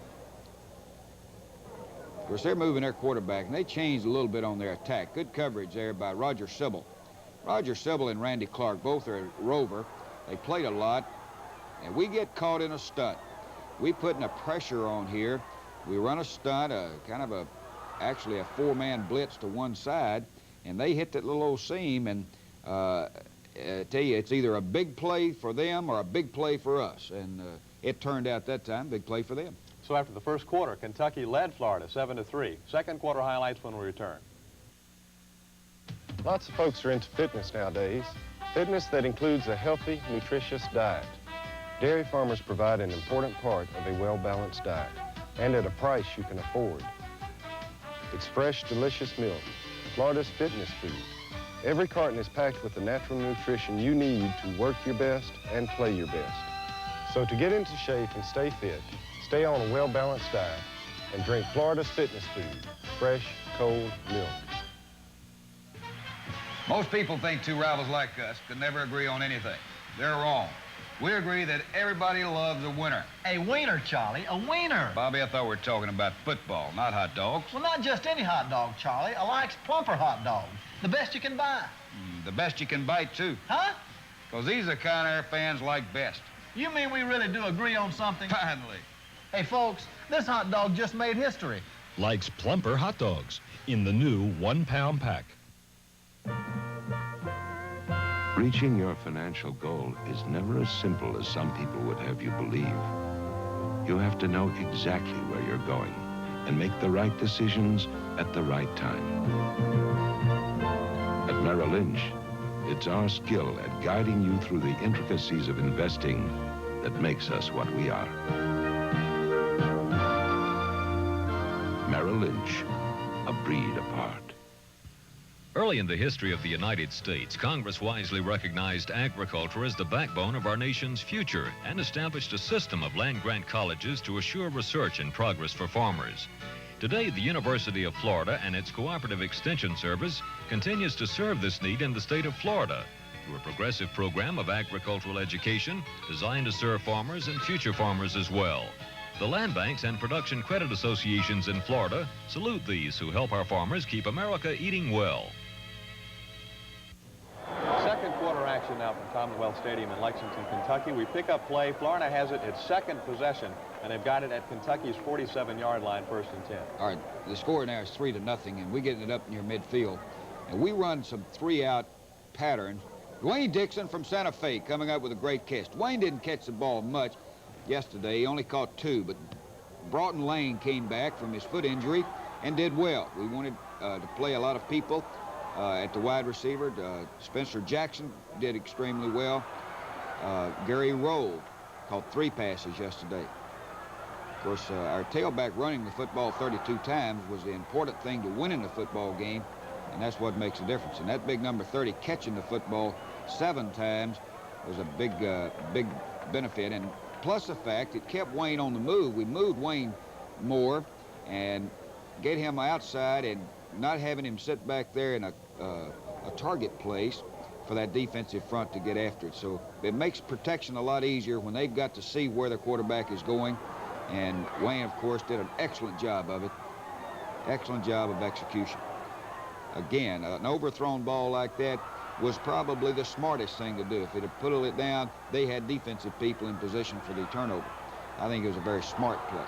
And we didn't knock it in there the first time we got down there, but I'm going to tell you, as we'll see later on, I think we've found us one of those missile plays from the 2-yard line that we had earlier in the season, and we kind of got away from it. But I think we found it yesterday, and we'll see it on the film as we roll through the highlights. We are kicking off again.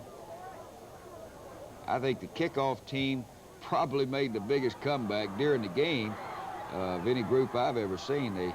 Now like that, they knock them in the head back there on the 10-yard line and get out like a good kickoff coverage team. Heck, they didn't hang their head and they didn't worry about it. They just got after it, and that made a big difference. Great play by Randy Clark from Venice, Florida. There's a strong safety.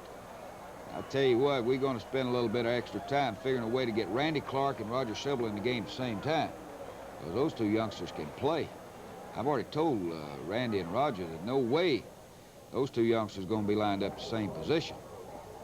There's Burnell Brown, number 4, a little freshman, touched the ball 3 times. He had opportunities for 3 interceptions. I can just imagine his heart was all fluttery or something because he couldn't hang on to it, and he actually has excellent hands. There's Spencer Jackson on a good move after he caught the football, getting downfield, and of course they were called for clipping. No, personal foul on that. Spencer Jackson, good move by the receiver. He caught the football. It's an excellent throw by Wayne Peace, our quarterback. And Spencer was trying to stay in bounds and trying to cut back against the grain there, and we pick up a few yards, extra yards on this. This is 1st and goal from the 8-yard line. And again, we haven't penetrated the goal line. Well, Kentucky has been awfully good about stopping people inside. If there's anything, any one coach in America that has a reputation of being the best, holy me, doesn't look that pretty. Good gracious. It's been about 6 ball games since we've seen that missile play from our side. We've seen it too many times from the opponent's side. A little youngster, Neil Anderson from Graceville. He's got something special about him. He's got something different. A lot of character. He got something about him. I know the family makes a lot of difference. And, you know, the way our folks, we had that missile play working early in the season. I don't know where it went, but we're sure glad to have it back. Good blocking by James Jones, Buddy Schulteis, John Redmond. John Moore played well yesterday. Dan Plunk from Merritt Island. And Gerald Odom's youngsters. Coming back on a fullback motion. Now, that didn't help us too much. We're going for 2 points. And we throw the ball behind the line of scrimmage like that. Our receivers can block. But they reacted well and had a banjo coverage where they switched in the secondary and did a good job stopping it. Good play there by Tony Lilly, free safety, on the quarterback cutting up. I remember that was about 6 yards to go for the first down. They caught us in a little blitz there. Our tackle's coming inside, trying to get penetration. Now this is fourth and 1. Now that's where the youth hurts right there. We alerted our people to play for the blitz and expect the blitz, and we had some youngsters in, the fake punt, and they were thinking about it, but they didn't play it. That makes a lot of difference. There's James Jones coming through there, and I think James, his rushing yardage wasn't as impressive as his overall play. There's Gary Roll, who's come back nicely from a shoulder injury that set him back early in the year. Missed a lot of work, but he came back and played well yesterday. I'm sure he helped his confidence. Good blocking in that middle there. There's Scott Trimble from Lake Brantley in the football game. There's John Moore from Palm Beach playing.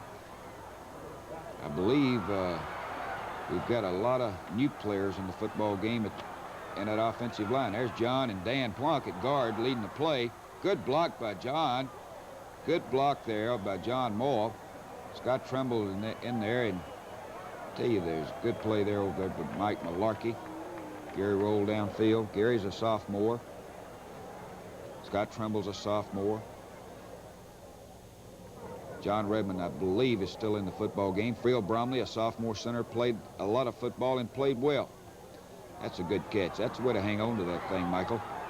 That takes a grown man to hang on to that football in the traffic. Danny Fike's still in the game, but Greg Cleveland, a freshman, play. Whoa, big number 30. I got tell you what, we could have made notice down there. After a while, they're going to figure that when James gets that football and gets that 230 pounds headed upstream, that you know, whoever sets up house there on the 1 or 2 yard line better look out. But they didn't know that. I think they know that now, because there's a goal line and it's either over him or through him. I don't think James had any question about which one he was going to do. Now we go for 2 points, and dadgummit, we get it down to the 6-inch line, but they don't give points for 6-inch lines. Now Jim Gainey kept it on the ground this time. It was getting close to the half, and by golly, we come up with a football. And this is another time that we've got time now. We've got about 23 seconds. We run the football thinking we might be able to break one in there, them playing for the pass, and then we go in there and hurry the field goal, and we've got time. We've got time to, we just hurry it up too much, and we had the thing called to throw it out of bounds, but somehow the field goal kicker then got an itchy and ran on the field and just got in a hurry. Well, at the half, Florida was leading Kentucky 18-13. We're going to come back and take a look at our halftime feature, senior linebacker Fernando Jackson from Blountstown. Hi there, big guy. They said killer whales would never develop this kind of closeness with man or perform such difficult feats. It's taken 9 years of work and love, but it was worth it, because when an audience watches Shamu perform at SeaWorld, they're seeing things no other animal in the world can do. Shamu, take a bow. You've earned it. Eastern Airlines, America's favorite way to fly. In fact, Eastern is the airline that for the 3rd year in a row now, more passengers have flown than any other in the free world. Promotional consideration provided by Gainesville's Holiday Inn West. Come to the Oak Tree Restaurant for elegant dining and 3 buffets daily, located inside the Holiday Inn West at I-75 and Newberry Road in Gainesville. As a defensive captain, linebacker Fernando Jackson keeps watch over action on the defensive playing field, a recognized leader on the Gator squad. Assistant Dean of the College of Liberal Arts and Sciences, Harry Shaw, also patrols events to make sure the college's general education program is accomplishing its goals. The 2 monitors are this week's featured player professor. Senior linebacker number 49, Fernando Jackson, is known as the big hit man in the Gator defensive machine. The 5'11", 207-pounder is one of the top tacklers on the squad. He was 2nd team All-SEC last season. Fernando's responsibilities on the team include leadership. I'm sort of like the captain of the defense, so I feel it's my responsibility to keep the defensive team together, don't let them get scattered, and try to keep them out of trouble. What does Fernando get out of playing football? Enjoyment. Something I've been doing ever since I was like in the 4th grade, and always looked at it as, well, I would say the best thing that I could do, you know, because I could use everything I had, all my abilities and everything, put into football. Everybody's not able to go out and play football because God don't give them ability or anything. And I thank the Lord that he gave me the ability to go out and play football. As a 5th-year player, Fernando has seen the Gators undergo many changes. The most significant... Now it's a team concept. I mean, it's like everybody, like I say, everybody pulling for each other. Nobody going on their own and doing what they want to. You got to do whatever you do, you got to do it for the team. Fernando Jackson, a student athlete, member of the Gator squad, and a member of Dr. Harry Shaw's English class. He's one of the best teachers I ever had. Why? Because he goes over everything and just pinpoints everything out to you. You know, like some teachers, they just say some things and you don't really know what they're talking about. But he just pinpoints all the little details. Well, I've purposely limited my goals so that I can focus in on a student being able to better organize his thoughts for a resulting coherent statement about whatever he's writing. And what we write about in this particular class is literature. As a byproduct, not as a main product, but as a byproduct, I would hope that students would develop a better appreciation for literature itself. College of Liberal Arts and Sciences Assistant Dean Dr. Harry Shaw is representative of the college's policy to get senior faculty involved in teaching at the basic level. This is a writing class which uses literature as a medium. We have no one who is above teaching composition. Dr. Shaw has been at the University of Florida for 10 years. He welcomes his ventures into the classroom. I think the biggest reward of all is simply staying abreast of what the students are doing and staying into contact with them. This is why we're all here. This is why the university's here. For teaching. For teaching. It's important because it involves the imparting of information and values and the kind of training that one generation gives to another. As an administrator, Dr. Shaw makes sure the college's general education program, which freshmen and sophomores pass through, remains strong.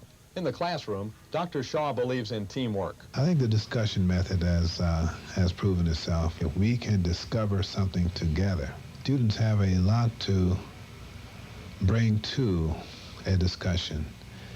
And one of the things that I hope that they get is a sharpening of their own critical skills, whether it's being critical in an analytical way about literature or critical about what's going on around them in society or whatever. As a criminal justice major, Fernando Jackson feels he has a contribution to make to society as a juvenile counselor. I feel like maybe one day I could go out and maybe help some young kids, because like now today, juveniles have it so bad, they stay in so much trouble. I feel like I could go out and maybe help some of them and show them the right direction. Fernando's direction may be diverted by pro football if the calling comes. In the meantime, he's on the right track, as evidenced by co-winning this year's Warren Cason Award for academic and athletic perseverance. The 22-year-old from Bluntstown says the maturity gained during his years at UF has helped transform him into a young adult. Well, I would say it taught me how to do things on my own, not asking anybody to do anything for me. And what about life after the University of Florida? Everybody tell me it's rough out there, but I know one day I got to face it, so it's going to be a challenge. More Florida football after these messages from your local station. Harry, this is your car speaking. It's always my engine you're checking, but never my transmission. I check the fluid once in a while. Haven't you noticed me losing power and slipping when I shift? Well, okay, I'll take you to that famous transmission company. Not to... I don't want to be replaced. I just want to be taken care of. Get the $9.95 checkup today. We'll road test your car, replace fluid and gasket, clean pan and filters, inspect linkage, and adjust bands. So before you come to Transco now. I've been telling you for a long time now how affordable, energy efficient, and well-built Cardinal homes are. Well, that hasn't changed. But financing has changed, and now is the best time to buy a new Cardinal home. Interest rates are now as low as 8%, or you can get certificates to apply against your down payment or other home expenses. But you better hurry, as home prices will be going up soon. So no matter where you live in Central Florida, Cardinal can build a home for you. Hurry out to the Model Center and get all the details. Folks, if you're in the market for a new or used car or truck, we've got a great value for you this weekend at Golden Triangle Ford AMC Jeep in Eustis. We're located at Highway 441 and 19. Look at this. For any purchase, this 12-inch Zenith television set. And look what we have for you. A beautiful new 83 Ranger. Isn't this a pretty one? $29 down, $179 a month. And how about this little beauty? An 82 Escort, $29 down, $149 a month. Call us in Eustis at 357-3191. In Orlando, 656-2895. Come see us this weekend. When people take to the streets to run or to rampage, we're there. When reality becomes a dream or a nightmare, we're on the scene. Rain or shine. Truth and beauty, truth and justice, we search it out. When important people leave or arrive, we're on the scene. A Gulf Coast tragedy, a Space Coast triumph, we take you there. There's no substitute for being there. Eyewitness News is everywhere. Well, Florida led Kentucky 18-13 at the half, and Coach Pell, the Gators seemed to really take command of the game early in the third quarter. Well, 18-13, actually the drive before the half, Dave, was when it started because our offense drove the football down and got the went to 18 points. Had a great drive, but the defense played so well in that first half. Just take out that fake punt, which I count inexperience. You take out the fake punt, you take out the 2 kickoff returns, and we've got the chance for the goose egg. We had big plays by Ivory Curry and Roger Sybil and Randy Clark. Roger recovered the kickoff fumble on that time, and then, of course, Neil Anderson getting our first touchdown by the missile play, I think generated a little momentum going into the half, and it's so important to do well that last 3 or 4 minutes of the first half because that gives us momentum, a lot of confidence going into the half. And, of course, in the dressing room and the locker room at the halftime, there was confidence. There was no need to make many adjustments, just reminders on the game plan that they'd practiced so well all week.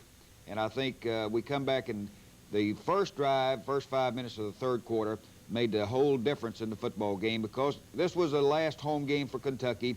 They were a scrappy football team. They were a determined football team, and they knew they had the advantage over us in their home crowd in the week after last week's setback, and our players had to rise above that.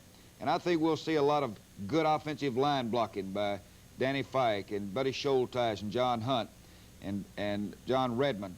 And I think you'll see Ricky Williams again playing well at nose guard. He played again, I'll repeat it, he played extremely well against Auburn. He came back and played a great game against Kentucky, and the nose guard doesn't get noticed that much.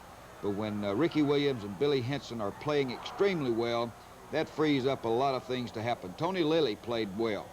I thought Tony played an extremely strong football game the entire game, as did Scott Marshall. Scott Marshall, their other 3 safety. Good blocking on that right side. Good, strong blocking, and Neal hits the hole so quickly. They get penetration by their linebacker. That was an inside stunt. They run an 8-man front. They come again with the linebackers. They're penetrating like the dickens, trying to make something happen, but we pick up the first down. And this drive right here took 7 minutes and 43 seconds. The way to win football games is keep that football and get something out of it. The perfect example of what difference it makes in a football game is sustaining this drive for 7 minutes and 43 seconds. The quarterback did an excellent job of directing this drive. The offensive line did an excellent job of blocking. Come on, Lomas, you got to get around there. Lomas Brown, a sophomore from Miami, has had an ankle problem. He's not 100%, but he's an excellent prospect, as a young one will do. Sometimes, some weeks he'll play better than he can, and some weeks he has a lot of problems getting it all. It's a lot of it maturity. A lot of it's just growing up. Now this drive, again, we're eating up, not only taking the time, but we're gaining control of the football game, mixing the run and the pass extremely well. Wayne Peace is just unbelievably effective on this drive and throwing the football. We ran a quarterback draw there, but it didn't fool anybody. But maybe it slowed down that pass rush just a little bit. There's Mr. Jones on a fine catch. Well executed play. Takes a whole group, the offensive line.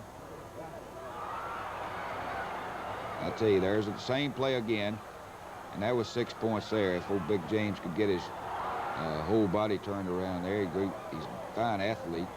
There's Neil Anderson, good leg drive and good blocking behind James Jones, Danny Fike, and John Hunt. Chris Faulkner and Mike Malarkey played well at tight end. They did an excellent job. Russell Gallen, a junior, played well at tight end. We moved him there. He's a big old rascal. Is very effective on the running game. Of course, that's the. Actually, that takes up the. There's 6. Boy, that's really pretty. That is really, really pretty. That's exciting to watch it just on film in the studio early on Sunday morning. It's called the missile play, and it's impossible to stop when the back gets that type of height and gets that type of momentum.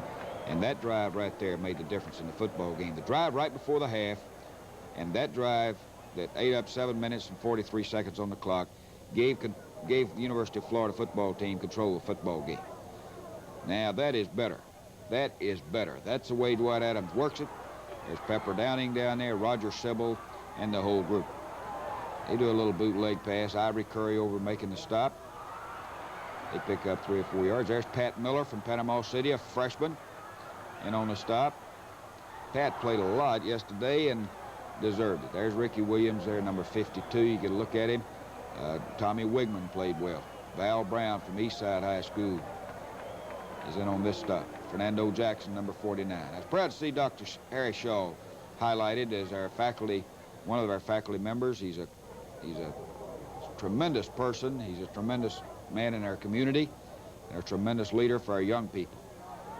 As we have so many great professors and great human beings leading our young people at the University of Florida. There's Wayne Peace. Good protection by our offensive line. Excellent protection. Gary Roll catching the football well, and coming on a sweep play, and Neil Anderson hits a seam or hits a crease and picks up 7 or 8 yards, and it really helps on that 1st and 10 to get that thing. We're getting Wayne on the move again. Wayne does a good job keeping away from the sack. He's not in position to make the completion, but he throws it down and away, throwing it away from the interception. Wayne had an excellent day throwing the football, 18 of 26 for 230 yards. Just an excellent day. Right there is a young man that probably doesn't get the credit he deserves, Ray Criswell, freshman from Orange Park. There was a fine tackle there. He got down there in a hurry. I think that was Frank McCarthy. I'm not sure, but Frank McCarthy and Walter Bird did well on that special punting team. And after 3 quarters, Florida leading now Kentucky 25-13. We'll take a look at the 4th quarter action when we get back.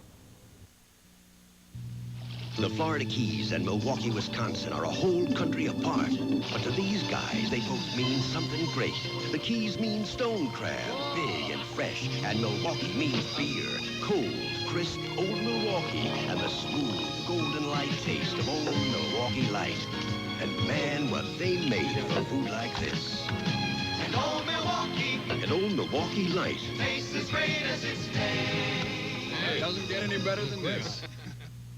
I need $10 in quarters, $5. There are times when you do need to talk to a teller. But when you don't, there's a quicker way to bank. Atlantic Bank Around, the automated teller at Atlantic Bank. Available 24 hours a day, every day. And all you need to use it is the Atlantic Bank card and the touch of a button. Atlantic Bank Around. Just touch and go. I knew he was going to do that. Atlantic Bank, the best bank around. Folks, I was surprised to find so many import cars sitting on the lots at Ford dealers. But the reason is simple. When you compare quality, they just don't measure up to Ford. That's why more people are trading their imports for Ford quality. And when you can buy superior quality right here in America, it doesn't make much sense to keep sending dollars overseas. See your Ford dealer. Compare Ford quality to any car, and you'll be sold on Ford, because Ford delivers quality. Here comes Harry Gant and the Skull Bandit in for a pit stop. Hi, I'm Harry Gant. When I bring the Skull Bandit in for a pit stop, I come in for a paint stop. Because while the rest of the team takes care of the Bandit, I get to take a little pinch of Skull, put it between my cheek and gum for real tobacco pleasure without lighting up. Now that's what we call teamwork. And Skull's what we call team pleasure. For real tobacco pleasure without lighting up, try Skull. A pinch is all it takes. As the 4th quarter begins, Florida has it 1st and 10 in its own 37. Now, this is a good way to start the 4th quarter, because Neil Anderson, if we'll watch and I want you to watch this line blocking. Now, the people in the game now, Scott Trimble, John Maul, Dan Plunk, and I believe John Redmond at center. And there is the seam, excellent blocking by that offensive front. Open just enough, and the timing was perfect. Neil Anderson hit the hole like a back supposed to, and ran it, turned on the afterburner, and scored on a long 53-yard touchdown run, and on his way. Actually, Neil had set a school record with a number of attempts yesterday, according to John Humlick in our Sports Information Office. 32 carries, set a school record for the number of carries in one game. He had 197 yards. He was 26 yards shy of breaking the all-time rushing record, single-game rushing record for the University of Florida. And we were very proud of our entire offensive unit for that. As I said again, the defense gave our offense great field position during the course of the game, and the next touchdown is we get the defense turns the ball on the 25-yard line, and that's the total team concept. Early in the game, we gave, the defense gave the ball on the plus 47, the plus 40, and the plus 24. That's the type of football that it takes. The offense doing something and sustaining their drives, getting something on the board, and of course the defense making things happen, just like the pass rush on that particular play forced a bad throw. Excellent pass rush there, and I believe that was number 88, Wilbur Marshall. Good pressure inside on the quarterback, forced him to outside on the pocket. Of course, he drops the football. That's good reaction and good hitting by the defensive secondary. Vernell Brown, number 4, is over there as a freshman. They test him, I tell you, each week he's getting better. He had his hand on, there he is again. Be relaxed, Vernell.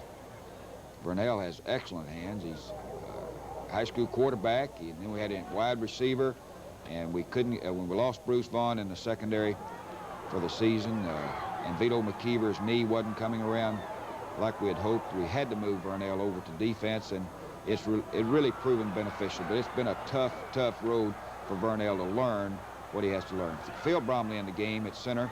There's Chris Collinsworth. Dadgum, he was there on the sideline. I didn't even know it till after the game. Came down from Cincinnati. Glenn Cameron from the Cincinnati Bengals were there. Came down, and I was really very proud. I told Chris after the game that, heck, we was going to have to call on him like we did in '80 for a great catch in that first half there. But as old Chris said, he said, Coach, he knew as soon as he got on the sideline, things were going to go right. We might want to fly him down to New Orleans this next week for the Tulane game. Good defensive play there by Billy Henson, controlling the inside. It makes so much difference when that nose guard is playing like Ricky Williams played yesterday. It just makes a whole difference in our defense. There's a big play by Roger Sybil, number 25 from Dunellen. Get used to the big plays by number 25. He is a big play maker. I tell you, that Randy Clark and Tony Lilly coming up with that. And Vernell Brown, he catches that football, he's going to make a lot of big plays. There's Fred McAllister, linebacker in the football game, junior. Excellent football player. We played a lot of folks yesterday, thank goodness. Leon Pennington has stretched groins, and he's not full speed. He just continues to play a freshman linebacker. Frank McCarthy came in and did well. This is great field position, as we mentioned before. Great field position, and we're trying to get, I think it's about this time when we learned that Neil needed that 26, 20, 30 yards to break the all-time rushing record. And well, not that we're after records, but I think it's a tribute to the whole offensive line when a youngster. Neil probably would have had a heck of a lot more yards. He had an injury back during the preseason. I told you not to get in the big man's way when you get near that goal line. Before he ran over him, I don't know if that same man, but he might have been thinking about that.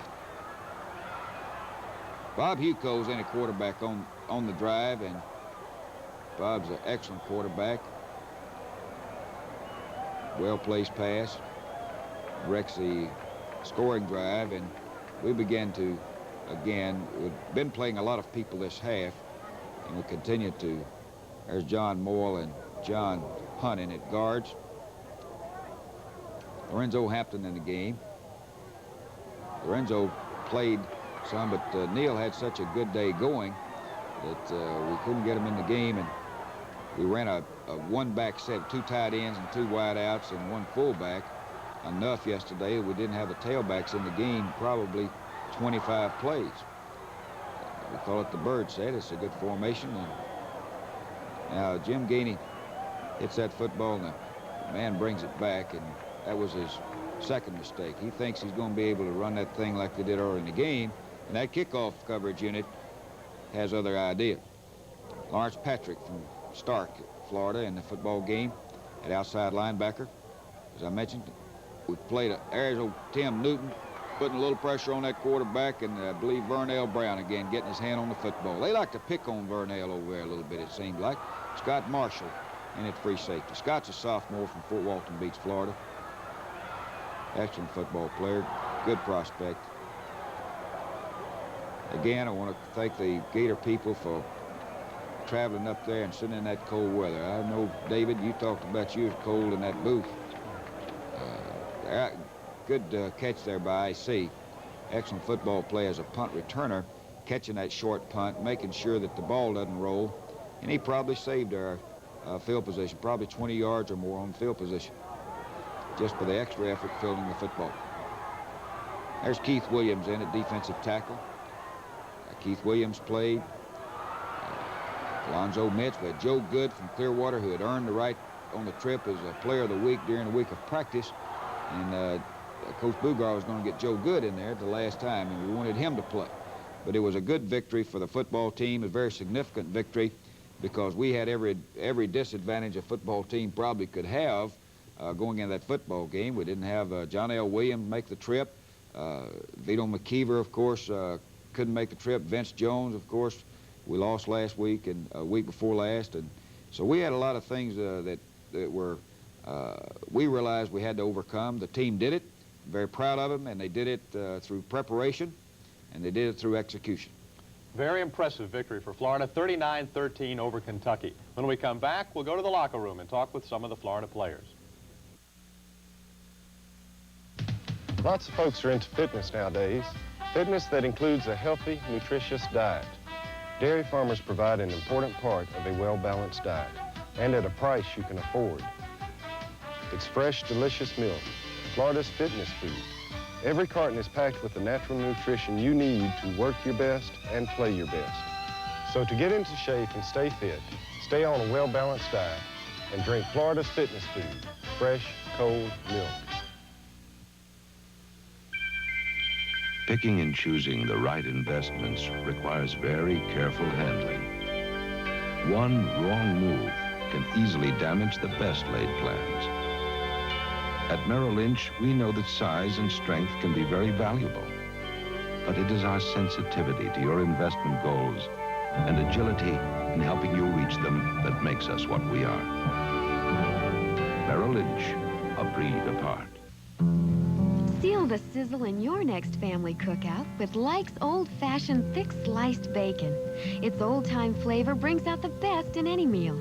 And for lunch, Like's can turn a bacon, lettuce, and tomato sandwich into something extra special.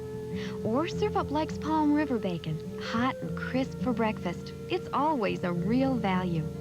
Like's bacon. You'll love the quality. You'll like the price. When you know your customers like Scotty's does, you know what they want in the store. Big variety. We have that. Money back guarantee. Got that.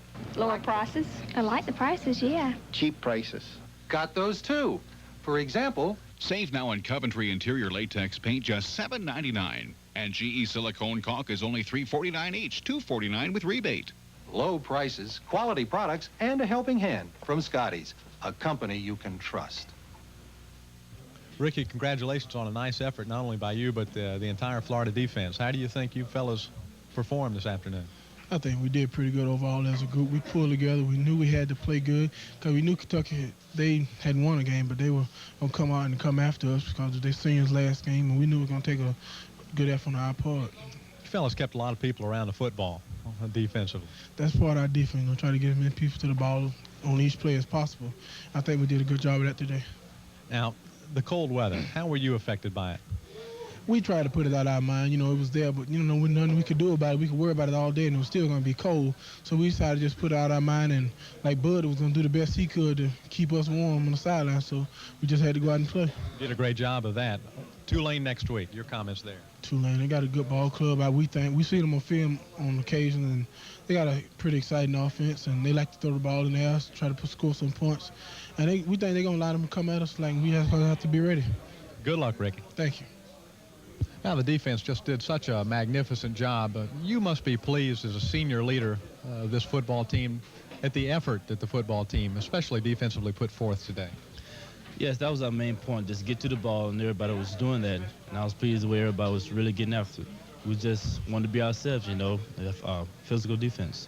Did you expect Kentucky to run a little razzle-dazzle at you before the game began, whereas you were not surprised when they ran that fake punt? Yeah, we was expecting a little bit of that. We were expecting a reverse or something like that to happen. The effort was just unbelievable. A lot of people around the ball on many, many occasions for Florida. Was that the main thing, just to pursue the football as much as possible? Yes, we want to, you know, have our personality to getting after the ball, and that's what we want to do, get around, get level heads to the ball. How about Tulane next week? How do you feel about that one? Well, we're going to do right now, just look at films on them and get ready for them. Good luck, Val. All right, thank you. Wayne, congratulations on another outstanding game. Early in the game, how was the cold affecting your throwing? I'd say during warm-ups I was pretty worried. I think I looked like a third grader out there while I was throwing the ball, but as the game got going, it felt very comfortable, and I think really it was ideal situations to play in. Was there anything that you can point to that when you thought, hey, we're going to have a good game, any point in the football game where things started going right for Florida? I'd say the most important drive to me was the drive we had right at the end of the first half, the 2-minute drill, where basically we called everything on the field, and I think it was just a great team effort. The offensive line was outstanding, and the receivers made some great catches, and I think that's what really gave me the confidence and the team the confidence. Real boost to the momentum going into the third quarter, and then you come out and keep the ball for more than half of the third quarter on one drive. That was a brilliant drive. Yes, it was. It was very good, just the way the line played, and I think that's where the tribute goes. The running backs ran well, and basically we feel like the first 5 minutes of the second half, and that's what we've been really not as good as we want to be. And I think that's what turned the game really, that let us know we were going to pull away with it. Yeah, you got another running back to brag about here today. He had a fine game, but the thing about Neil Anderson, he's a fine person. He's gonna be a great runner. He's doing well, and but he's a fine student. And he's a fine person, and I think that's what really counts. And now Tulane. Yeah, this is gonna be an exciting game. They throw the ball, we'll throw the ball, and it's gonna be a big test for us. We feel like we need to really go out and play well next weekend for a lot of reasons, and basically just for us as a team. And we're looking forward to it. All right, good luck, Wayne. Thank you, Dan. Neil, you made the most of your first start here at the University of Florida, I would say. You made it look so easy. What was happening out there for you to spring you loose? I guess, well, the main thing, it was good blocking by the offensive line and good blocking by James. And I was pretty much determined this time, since it was my first start, and all to prove that I could play at tailback. So it was a situation where you really were determined to show the folks back in Graceville and everybody involved that you were a fine running back in your own right. Right, because I guess after being at #1 tailback in the fall and everything and being moved down, I had to pretty much prove a point, you know. So when I got the opportunity, I had to go ahead and make the best of it. Well, that's what stars are made of, Neil. Congratulations. What about Tulane next week? What are your thoughts on that? Well, I'm looking forward to that because we're especially playing in the Superdome, and my whole family get to be up, so I'm looking forward to that. And I think they got a good team, and we have to just go back and get ready all over again. Good luck to you. Thank you. Florida Football with Charlie Pell will continue after these words from your local station.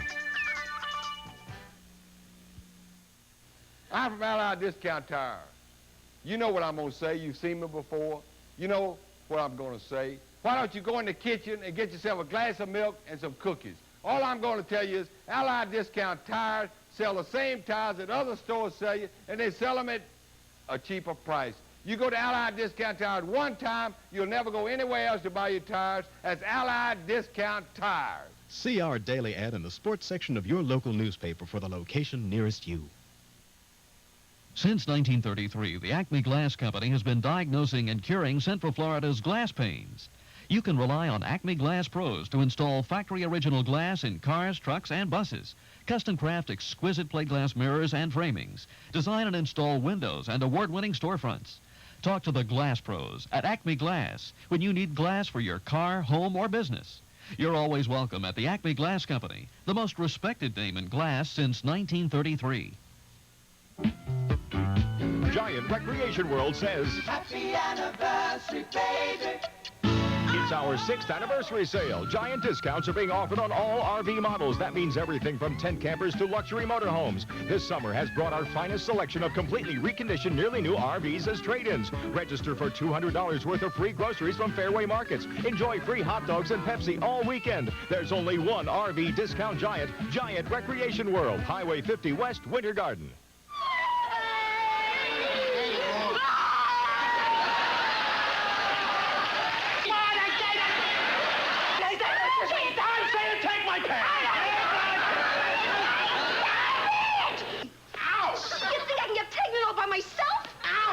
Oh, ain't that lovely? What's going on here? All in the Family, weekdays at 5. Any final comments on the Kentucky game, Coach Pell? Well, I was pleased you had Ricky Williams on the after the show, David, and I was very pleased that you mentioned at the end of those interviews about Tulane, because I think that's the way we should close the show, talking about Tulane, our next opponent, who had an open date this week. They have an offensive coach named Ken Meyer, who coached in professional football. He also trained Joe Namath. Ken Myers is a great offensive mind, and he'll run 15,000 different formations, and he will confuse a defense more than probably anybody we play. It's going to be an uphill battle. They've had 2 weeks to prepare for us, and we have to start from scratch again, because I think this football team, once it focuses on what it has to do, shows a great capability. This team's very capable. We've got a big job to do to prepare for all that offensive sets, those sets and those pass routes. They'll probably have our scouting report will probably be 1.5 inches thick on Tulane's offense, and we'll have to remember and help our young people continue to grow and continue to gain confidence as we prepare for another road game. But I think it's going to be a much different situation. We'll be inside, and we'll have to keep our youngsters from looking around that Superdome, make sure we're keeping our mind on the football game. Well, we'll be on next week with highlights of the Tulane game. And keep in mind, we have an open date coming up in 2 weeks, but we will be on the air with a Charlie Pell show in 2 weeks, an open date show. We're going to feature some things that you may not have seen before, some things very important to the University of Florida football program. You'll see the South End Zone Complex, Yon Hall, some other things I think you'll want to be in with that one. And we'll be back next week with highlights from Tulane. Pell. Florida football is brought to you by Atlantic Banks, a full-service bank with locations throughout Florida. The members of Dairy Farmers Incorporated, producers of real, fresh Florida milk. Production Credit Associations and Federal Land Bank Associations in Florida. Your 144 dealers of Florida and South Georgia. Likes, makers of Florida's favorite hot dogs. Old Milwaukee Beer and Old Milwaukee Light, 2 of America's